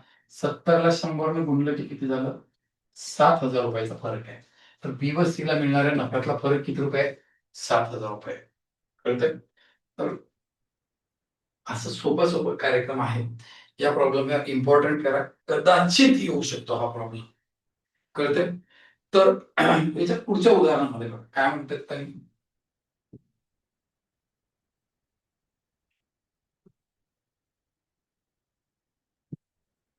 ए, बी आणि सीने भागीदारीत व्यवसाय सुरू केला, राईट? काहीतरी पार्टनरशिप केली त्यांनी.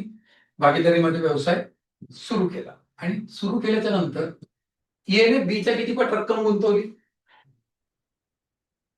एनं बीच्या 3 पट रक्कम गुंतवली आणि बीनं किती? सीच्या किती पट? 203 पट रक्कम गुंतवली. आपण हे बीला सी बरोबर 3 जर मानलं तर बी किती असेल? 3 पैकी 2 असेल आणि 2ची हे किती पट? 3 पट 6 झालं. म्हणजे त्यांनी ती गुंतवणूक कुठल्या प्रमाणात केलेली आहे? 6 2 3 या प्रमाणामध्ये केली. आता वर्षाखेरचे गुंतवणुकीचं गुणोत्तर झालं 1 वर्ष झाला त्यांचा. जे कालावधी किती आहे? 1 वर्ष. आता गुंतवणूक आणि कालावधीचा नेहमी काय होत असतो? गुणाकार. 6 1 6 2 3 1 6 2 8 आणि 3 11 भाग बरोबर एकूण नफा किती आहे? 6,600 रुपये आहे. तर एक भाग कितीचा असेल? 600 रुपयाचा असेल. एका भागाची किंमत किती रुपये? 600 रुपये. तर त्यांनी काय विचारलंय? बीचा वाटा काढा म्हणताय. तर बीचा वाटा किती भाग आहे बेटा? 2 भाग आहे. 2 गुणिले आपण जर 600 केलं तर ते किती रुपये झालं राजा? 1200 रुपये झाले. तर बीचा नफ्यातला वाटा किती आहे? 1200 रुपये. किती रुपये? 1200 रुपये असेल. कळतंय? तर हे असं हे अशा स्टाईलमध्ये गणित येऊन गेलेले आहे बघा. फक्त मी आकडे चेंज केलेले आहेत. तेच पीवायक्यूज तुम्ही सोडवलेलेच असतील. फक्त आपण त्याच्यातले डिजिट्स काय केलेले चेंज करून आपल्या सोयीप्रमाणे आपल्याला रिलायबल वाटतं तसे चॉईस केलेले आहेत. राईट? किती आलं ते? 1200 रुपये त्याच्यातला काय असेल? फरक असेल. त्याच्यानंतरच्या उदाहरणामध्ये हे बघ.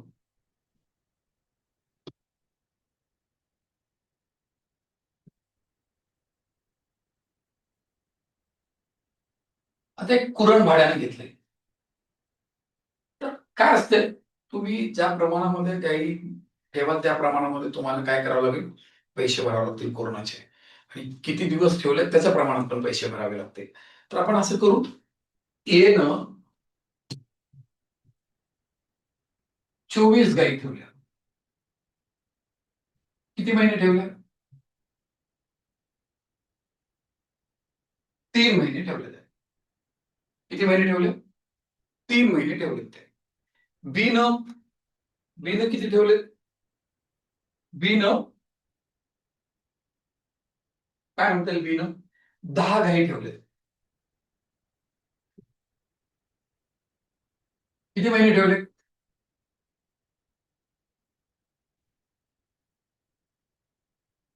किती महिने ठेवले?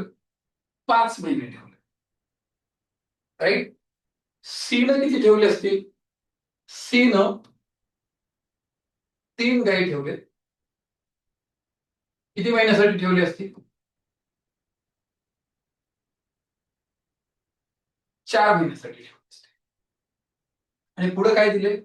डी न 21 गायी ठेवल्या. किती महिन्यासाठी? 3 महिन्यासाठी ठेवलं. मला काहीतरी डाऊट येतो थोडंसं प्रिंटिंग मिस्टेक मध्ये. एक तर आपण एरर चेक करून बघू. तर एकच मिनिट फक्त. माझ्याकडे आहे ती प्रॉब्लेम लिहिलेला. Just a minute.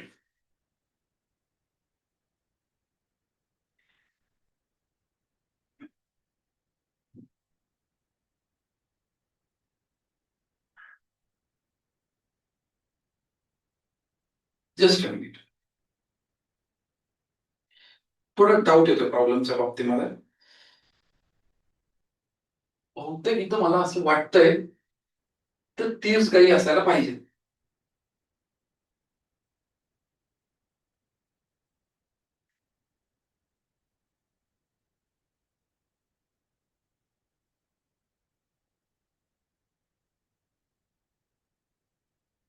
तो टू द हा 8वा असेल नाही का? म्हणजे त्याच्या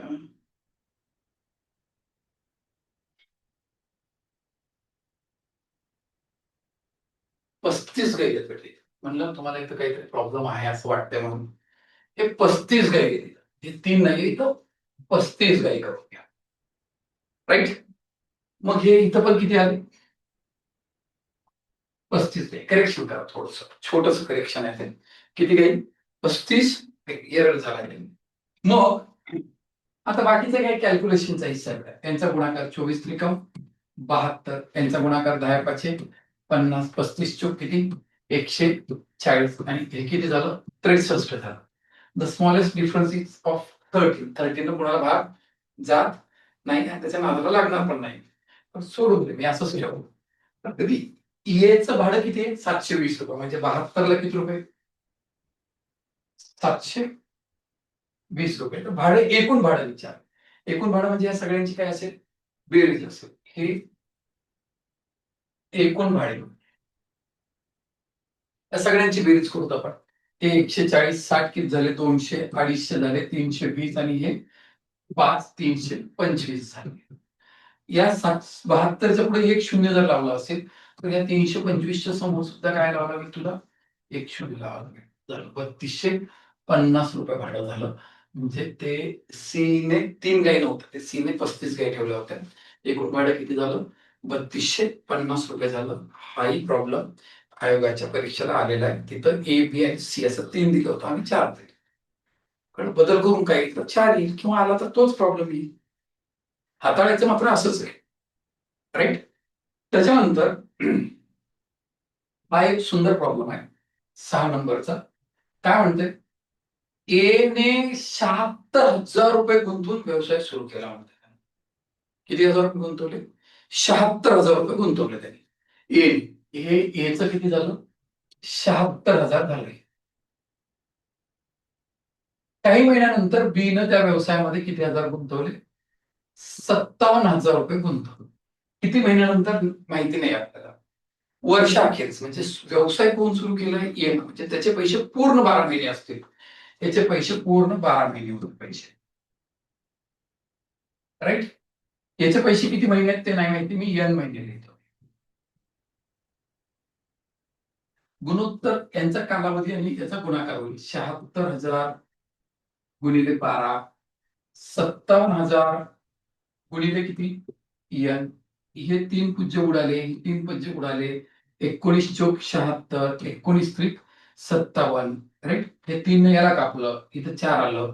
राईट. हे 3 कटला म्हणजे काय झाले 4 चोक 16 आणि हे एन एक एन आला. पण हे कशाचं गुणोत्तर आहे की तुझ्या गुंतवणुकीचा कालावधी आणि टाइम पिरियड यांच्या गुणाकाराचं गुणोत्तर आहे.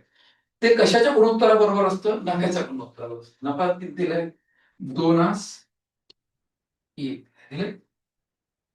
ह्या 2ला 16 म्हणजे किती पट आहे 8 पट आहे. तर हे एन पण किती पट असेल 8 पट असेल. एन बरोबर किती महिने 8 महिने. एन बरोबर किती महिने 8 महिने. म्हणजे बीच्या गुंतवणुकीचा कालावधी किती आहे 8 महिने आहे. पण तो त्या व्यवहारात किती महिन्यानंतर आला असं विचारलेलं आहे. किती महिन्यानंतर आला असं विचार. कालावधी किती गुंतवणुकीचा 8 महिने, म्हणजे त्याचे पैसे 8 महिने होते. म्हणजे बिझनेस चालू केल्याच्या नंतर किती महिन्यांना आला असेल 4 महिन्यानंतर आलेला असेल. तर तो व्यवहारात किती महिन्यानंतर आला व्यवहारात 12 मायनस 8 बरोबर किती 4 महिन्यानंतर आला. त्याचं उत्तर काय असेल सी असेल.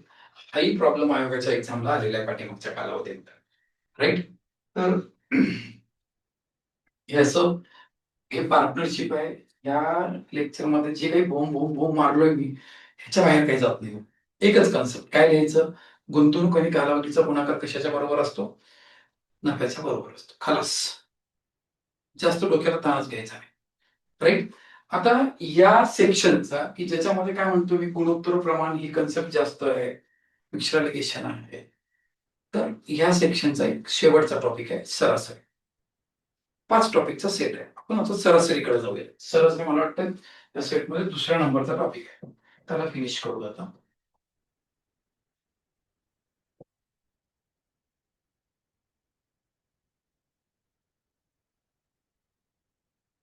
राईट.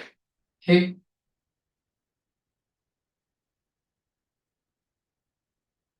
असं काहीतरी आहे हे सरासरी. तर सरासरीमध्ये काय माहितीये का की 2-3 गोष्टी लक्षात ठेवायच्या तुम्हाला. तुमच्या डोक्यामध्ये असं असलं पाहिजे की सरासरी म्हणजे प्रत्येकाच्या डोक्यावर असलं पाहिजे. म्हणजे आता एका वर्गाचे सरासरी वय 15 वर्ष आहे म्हणलं की त्या वर्गात जेवढे काही विद्यार्थी असतील त्या सगळ्यांच्या डोक्यावर किती असेल, 15-15 वर्ष असेल. किंवा डाटा जर सिक्वेन्स केला असेल, क्रमवार पद्धतीचा डाटा असेल, तर त्याचं जे सेंटर असते ते किती असते, त्याचं सेंटर सरासरी असते त्या डाटाचा. म्हणून त्याला सेंट्रल टेंडन्सी पण म्हणतात. आता सरासरीचे काही प्रकार असते. तुम्ही इन टर्म्स ऑफ मीन जर कॅल्क्युलेट केलात तुम्ही, तर अरिथमेटिकल मीन असते, जॉमेट्रिकल मीन असते, हार्मोनिक मीन असतंय, अरिथोजॉमेट्रिक मीन असतोय, असे बरेचसे प्रकार असतात. तर आपण जे सरासरी काढत असतो ती सरासरी ही अरिथमेटिकल मीन असते. राईट, म्हणजे घटकांची बेरीज भागिले घटकांची संख्या असते. अत्यंत सोपा चॅप्टर आहे. फक्त काय लक्षात ठेवा, सरासरी म्हणलं की प्रत्येकाच्या डोक्यावर असेल. राईट. आता ए आणि बी या दोन स्थानकातला अंतर किती आहे? 778 किलोमीटर. एक रेल्वे ए ते बी हे अंतर किती किलोमीटर वेगाने कापते? 84 किलोमीटर पर आवर कापते. आणि परतीचा ए पर्यंतचा प्रवास, ए पासून बी पर्यंत गेली आणि बी पासून ए पर्यंत येताना मात्र आता 56 किलोमीटर पर आवर कापते. तर त्या रेल्वेचा सरासरी वेग काय म्हणतात? तर मला सांग, जाताना रेल्वेने कापलेलं अंतर आणि येताना रेल्वेने कापलेलं अंतर कसं आहे? 7. मग अंतर जर कॉन्स्टंट असेल तर सरासरी वेग कुठलं सूत्राने काढतो आपण? सरासरी वेग बरोबर, आता 2v1 v2 divided by v1 plus v2. मी काही असं ह्या सूत्राने मी काही करत नाही. आता दुसरं काही सांगायचं म्हणलं तर मग तू केलेल्या अभ्यासावरती गंडांतर येईल, म्हणून मी असं सांगतोय. राईट, मला सूत्र मित्र पटत आहे. मग काय झालंय, 2v1 v2 काय झालंय, 84 गुणिले किती झालं ते, 56 झालं. v1 काय, 84 प्लस 56 झालं. काय अडचण? हे काय झालंय, 2 गुणिले 84 गुणिले 56 भागिले 140 आहे. 28 न कापलं याला, किंवा 14नच काप ना. 14 संघ 84, 14 दाही 140, 336 गुणिले 2 672 होईल, भागिले 10 केले की 67.2 किलोमीटर पर आवर त्याचा काय असेल, सरासरी वेग असेल. दिस इज आन्सर. राईट, सरासरी वेग किती आला, 67.2 किलोमीटर पर आवर त्याचा असा सरासरी वेग असेल. तर याच्यामध्ये काय होतं, पुढच्या गणितामध्ये काय म्हटलेलं आहे, एका फलंदाजाने 17व्या सामन्यात किती धावा काढल्या, 87 धावा काढल्या असतात, त्याची सरासरी कितीनं वाढली, 3 न वाढली. म्हणजे 17वा सामना आहे. माझ्या अगोदर किती सामने झालेले असतील, 16 असतील. मी 17वा आहे, माझ्या डोक्यावरती 87 घेऊन आलो. मी आलो की त्या सगळ्यांचे 3-3 न वाढायला लागले. म्हणजे याचा अर्थ काय, मी त्यांना 3-3 द्यायला लागलो. किती जणांना, 16 जणांना. 16 त्रिक 48 देऊन टाकले. मी घेऊन किती आलो होतो, 87 घेऊन आलो होतो. 16 जणांना प्रत्येकी किती दिलो मी, 3 दिलो. म्हणजे किती दिलो मी, 48 दिलो. तर किती दिले, वजाबाकी केले की 39 उरले. आता माझ्याकडे किती उरले, 39 उरले. 48 दिले होते. आता मी एवढं देणार नाही की मी त्याच्या तुलनेत भिकावचोट दिसव. माझ्याकडे पण 39 आहेत, त्यांच्याकडे पण किती असतील, 39. तर 17 डावासह त्यांची सरासरी किती झालेली असेल, 39 धावा झालेली असेल. परत एकदा काय सांगितलं मी, 17वा सामना आहे, मी किती धावा काढलेत, 87 धावा काढून आलो. आता इथं कसं आहे माहितीये का, माझ्या येण्यामुळे त्यांची सरासरी किती वाढणार आहे, 3 न वाढणार आहे. म्हणजे आने से उसके आए बार अशी कार्यक्रम आहे त्यांचा. मी एंट्री केलो असं मध्ये, मी जसं एंट्री केलं की त्यांची किंमत 3-3 न वाढायला लागली. म्हणजे याचा अर्थ काय, ते मीच द्यायला लागलो ना त्यांना. मी बाहेर गेलो तर ते जसं तसे राहतात. मग असं परत 3 टाकलं म्हणजे माझ्या 87 मधल्या डोक्यावरच्या असं झप झप झप झप झप 3-3 16 जणांना गेले. म्हणजे 16 त्रिक 48 गेले. माझ्या 87 मधले 48 जर त्यांना गेले तर माझ्याकडे किती उरले, 39. तर माझ्या डोक्यावर 39 आहे, तर त्या सगळ्यांच्या डोक्यावर किती झाले असते, 39 झाले असते. मग माझ्या येण्यापूर्वी त्यांची सरासरी काय म्हणलं असतं, तर मग मी बाहेर पडतो. मी जेव्हा त्यांच्या सोबत आहे तेव्हा मी 39 होतो. मी जर बाहेर पडलो तर त्यांचे 3-3 काढून घेईल. मग 39 मधून 3 गेल्यावर त्यांची सरासरी काय राहिली असती, 36 राहिली असती. तर माझ्या येण्यापूर्वी त्यांची सरासरी किती होती, 17व्या सामन्याच्या पूर्वी सरासरी काय म्हणलं तर 36. आणि सामन्यानंतर म्हटलं तर किती 39. हा पण प्रॉब्लेम परीक्षेला रिपीट होऊ शकतो. खूप वेळा हा प्रॉब्लेम परीक्षेत आलेला आहे.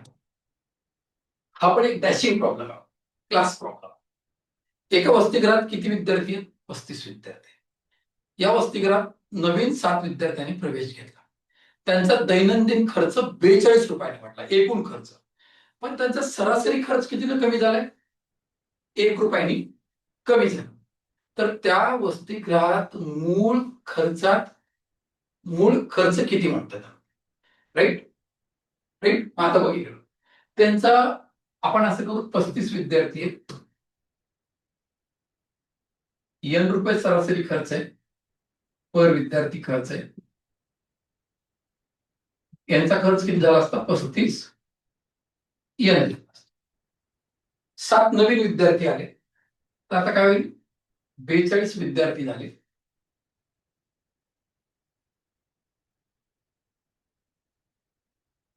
आणि दैनंदिन खर्च किती रुपयाने वाढला? 42 रुपयाने वाढला. म्हणजे अगोदरचा 35 N तर होताच होता, पण आता 35 N प्लस किती रुपये झाले? 42 रुपये झाले.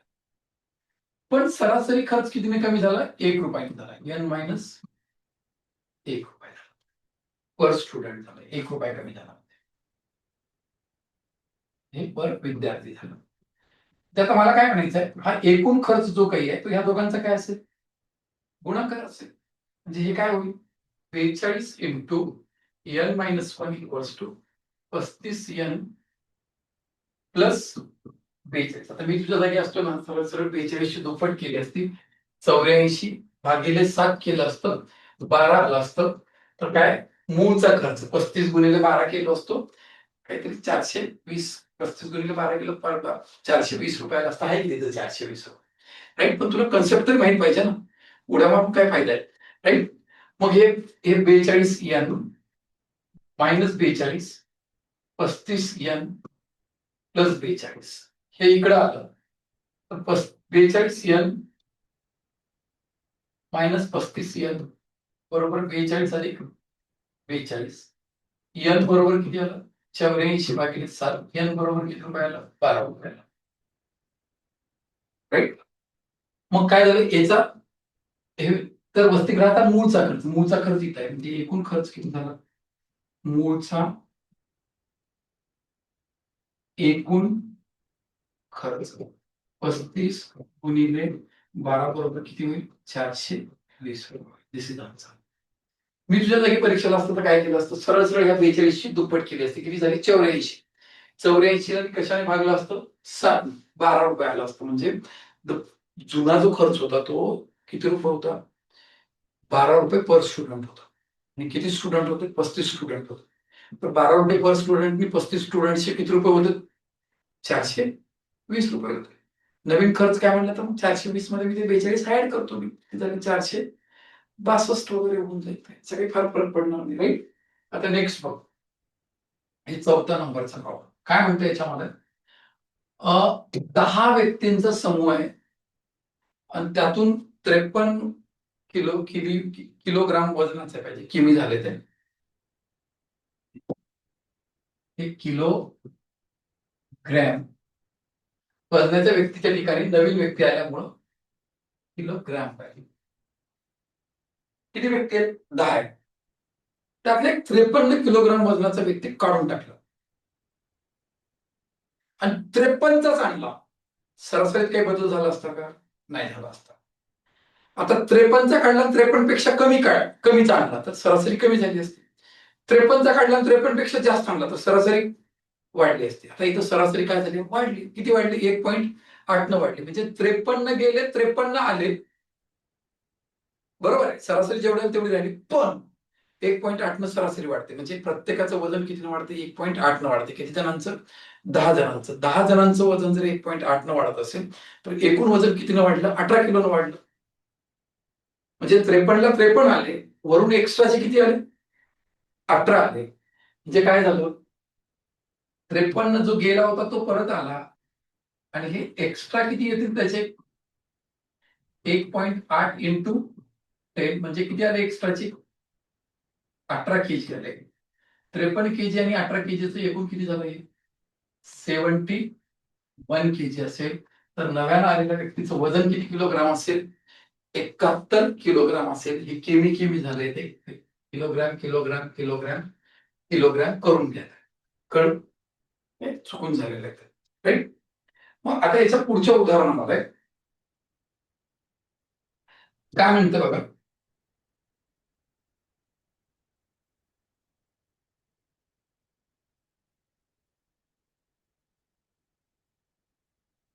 अकरा परिणामांचा सरासरी किती आहे 60. पहिले सहा म्हणजे 1 ते 6 पर्यंतचे यांचा सरासरी किती 58 आहे. आणि शेवटचे 6 म्हणजे 11 पासून परत 6 पर्यंत सरासरी किती आहे 63 आहे. म्हणजे 6वा परिणाम हा कितीदा मोजला चाललाय तुझा 2दा मोजला चाललाय.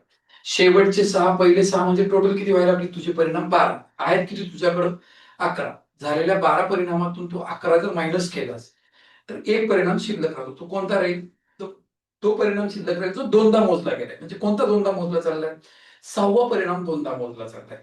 बरोबर. म्हणजे 6व्या परिणामाची किंमत असेल ते. म्हणजे हे काय करशील तू पहिल्या 6 परिणामांची संख्या किती आहे 58. हे सरासरी किती आहे 58. म्हणजे त्यांचं एकूण किती झालं 6 गुणिले 58 हे गुणाकार किती झाला त्याचा 348. शेवटच्या 6 जणांचा किती आहे 363 आहे. त्याचं किती झालं 378 झालं. पहिले 6 परिणाम आणि शेवटचे 6 परिणामांची बेरीज मधून एकूण 12 परिणाम झाले. त्याच्यातनं 11 परिणामांना मायनस केलं. 11 गुणिले 60 म्हणजे किती झाले 660 झालं. तेव्हा जो राहिलेला परिणाम असेल तो कितवा परिणाम असेल 6वा परिणाम असेल. मग या दोघांची बेरीज किती झाली हे 600 मधून 600 गेले काही विषयच नाही राईट. हे 100 किती झालं 26 झालं. 126 मधून 60 गेले 66 आहे. तर 6वा परिणाम कितीचा असेल 66चा असेल. तर 6व्या परिणामांची किंमत किती 66 असेल. किती 66 असेल राईट. तर हा एक प्रॉब्लेम खूप फ्रिक्वेंटली विचारला जातो. सरळ सेवेमध्ये विचारला जातो कुठेही विचारला जातो करेक्ट. मग याच्यानंतरच्या एक्झाम्पल मध्ये आपण 25 परिणामांचा सरासरी दिलाय 18 आहे. त्यातल्या पहिल्या 12 परिणामांचा सरासरी 14 आहे. शेवटच्या 12 परिणामांचा सरासरी किती आहे पहिले 12 शेवटचे 12 किती झाले 24 झाले. तुझ्याकडे टोटल परिणाम किती आहेत 25 आहे. तुझ्याकडे हिशोब कितीचा लागतो 24चा. एक परिणाम होतो कुठला असेल तो 13वा परिणाम असेल. तर मी असं करू का हे बघ पहिले 12 परिणाम किती झालं 12 गुणिले 14 झालं. शेवटचे 12 12 गुणिले 17 झालं. हे अडचण तुझ्या जागी परीक्षेला असतो मी तर मी सरळ सरळ इथं 15.5 गुणिले 12 केलं असतं राईट. जाऊ दे तेवढे एक्स्ट्रा ऑर्डिनरी कशाला करतो आपण ते 12 गुणिले 14 12 गुणिले 17 किती परिणाम झाले 24 झाले. कुठला परिणाम शिल्लक आहे 13वा परिणाम प्लस 13वा परिणाम माहिती नाहीये त्याची किंमत काढायची. असे एकूण किती परिणाम झाले 25 परिणाम झाले. 25 परिणामांचा सरासरी किती आहे राईट. यांचा गुणाकार किती होतो 168 झाला. हे 120 84 204 प्लस 13वा परिणाम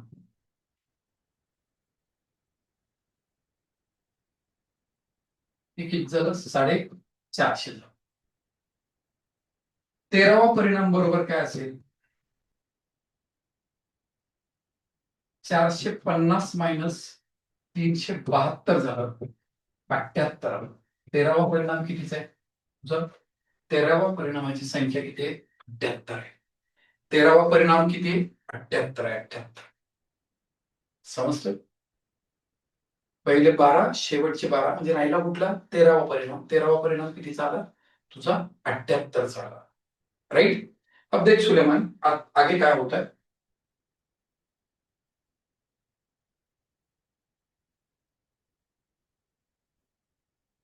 9 व्यक्ती जेवणासाठी कुठे गेलेत हॉटेलला गेले. त्यातल्या 8 जणांच्या जेवणाचा सरासरी खर्च किती आहे 12 रुपये. 8 जण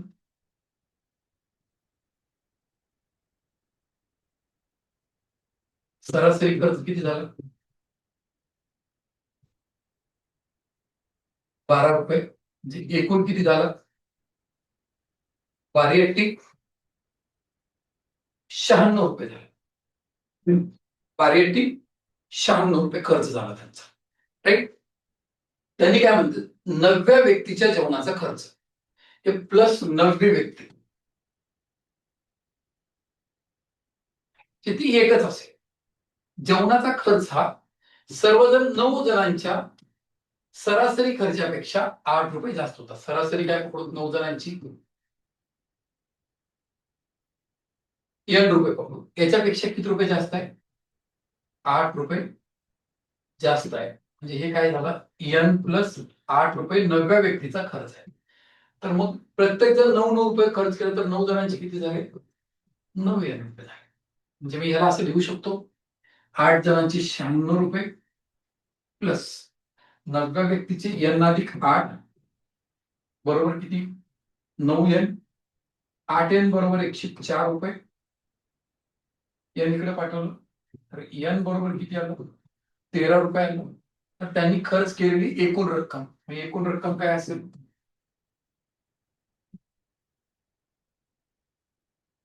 9 × 13 बरोबर किती? 117 रुपये. तर खर्च केलेली एकूण रक्कम किती असेल? 117 रुपये असेल. आता बघा, आता त्यांनी काय म्हणलंय, 90 व्यक्तीने किती रुपये जास्तीचे खर्च केले? 8 रुपये जास्तीचे खर्च केले. जास्तीचे 8 रुपये प्रत्येकाला देऊन टाकले असते. किती जणांना? 8 जणांना. तर प्रत्येकाला किती किती भेटलं असतं? 1-1 रुपये. म्हणजे त्यांचं सरासरी किती आलं असतं? 13-13 रुपये. हे इज्जतीने जेवण झालं असतं. 13-13 9 जणांची किती झाली असते? 117 झाले असते.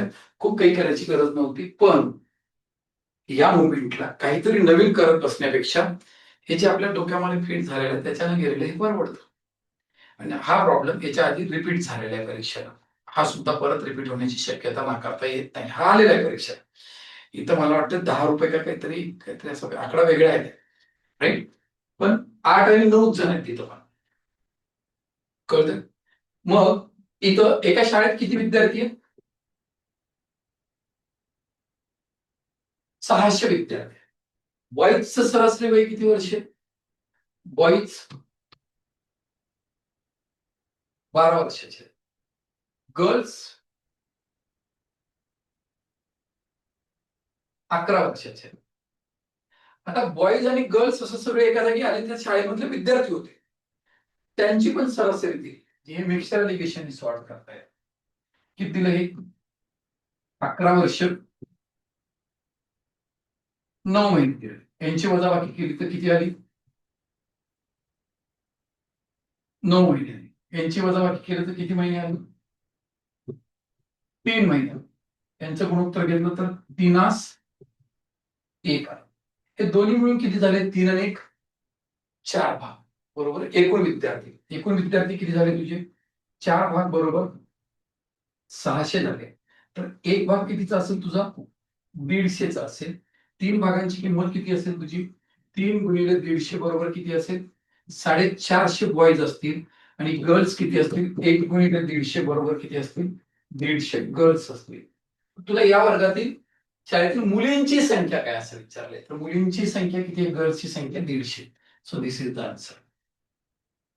राईट. मग आता हे गणित पिक्चर सोडवता येतं, ह्याचं डिटर्मिनेशन झालं पाहिजे. कळते? तर हा एक इम्पॉर्टंट प्रॉब्लेम आहे. ह्या कन्सेप्टवरती पण परीक्षेला असू शकतो. राईट. तर असे साधारण आपण सरासरीवरती 8 प्रॉब्लेम सिलेक्ट केले होते. तर आजच्या लेक्चरमध्ये 20 टॉपिक्स पैकी 5 टॉपिक्स आपण कव्हर केले. कुठले कुठले केले? वयवारी केलं. दुसरं कुठलं केलं? मिश्रण केलं. दुसरं गुणोत्तर प्रमाण केलं. तिसरं मिश्रण केलं. चौथं भागीदारी केलं. आणि 5वं सरासरी केलं. राईट. तर हे हे हे हे आपण जे काही रिव्हिजन वर्कबुक घेतोय त्याचा हा पहिला पार्ट मी आता काय करतोय तुम्हाला संपवतो. याच्या पुढच्या भागामध्ये दुसरा सेक्शन घेतो. माझ्या जसं पुस्तकामध्ये आहे इंडेक्स त्याप्रमाणे वर्कआउट करू. राईट. परत एकदा एवढं करा रिव्हिजन. तुम्हाला जर हे टेक्निक्स वगैरे खूप चांगल्या वाटल्या, काही वेगळं वाटत असेल तर आपलं अंकगणित आणि पीवायक्यूची अशी 2 बुक्स बाजारामध्ये आलेली आहेत. राईट? आयुष्य बदलतील, कळलं? हे 2 आहेत. आणि जर पुस्तक गणिताचं वाचून करण्याइतपत जर बौद्धिक कुवत नसेल, तर आपल्या बॅचेस पण आहेत. तुम्हाला बॅचेसच्या संदर्भाने जर काही इन्फॉर्मेशन घ्यायची असेल, तर कॉन्टॅक्ट नंबर वगैरे सगळे दिलेले आहेत. राईट? तर हे एपिसोड आपण इकडं थांबूया. त्याच्या पुढच्या एपिसोडला याच्यातले राहिलेले टॉपिक्स घेऊन तुमच्या भेटीला येतो आणि ते उद्याच अपलोड करून टाकूयात, लगेच अपलोड करायला. तर हे सगळं व्यवस्थित बघा आणि याच्याच पद्धतीने रिवाइज करा. परीक्षा पुढे जाईल मागे जाईल याचा जास्त विचार करू नका.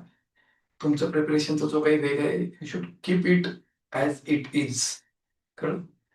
तर थांबवतो. नमस्कार.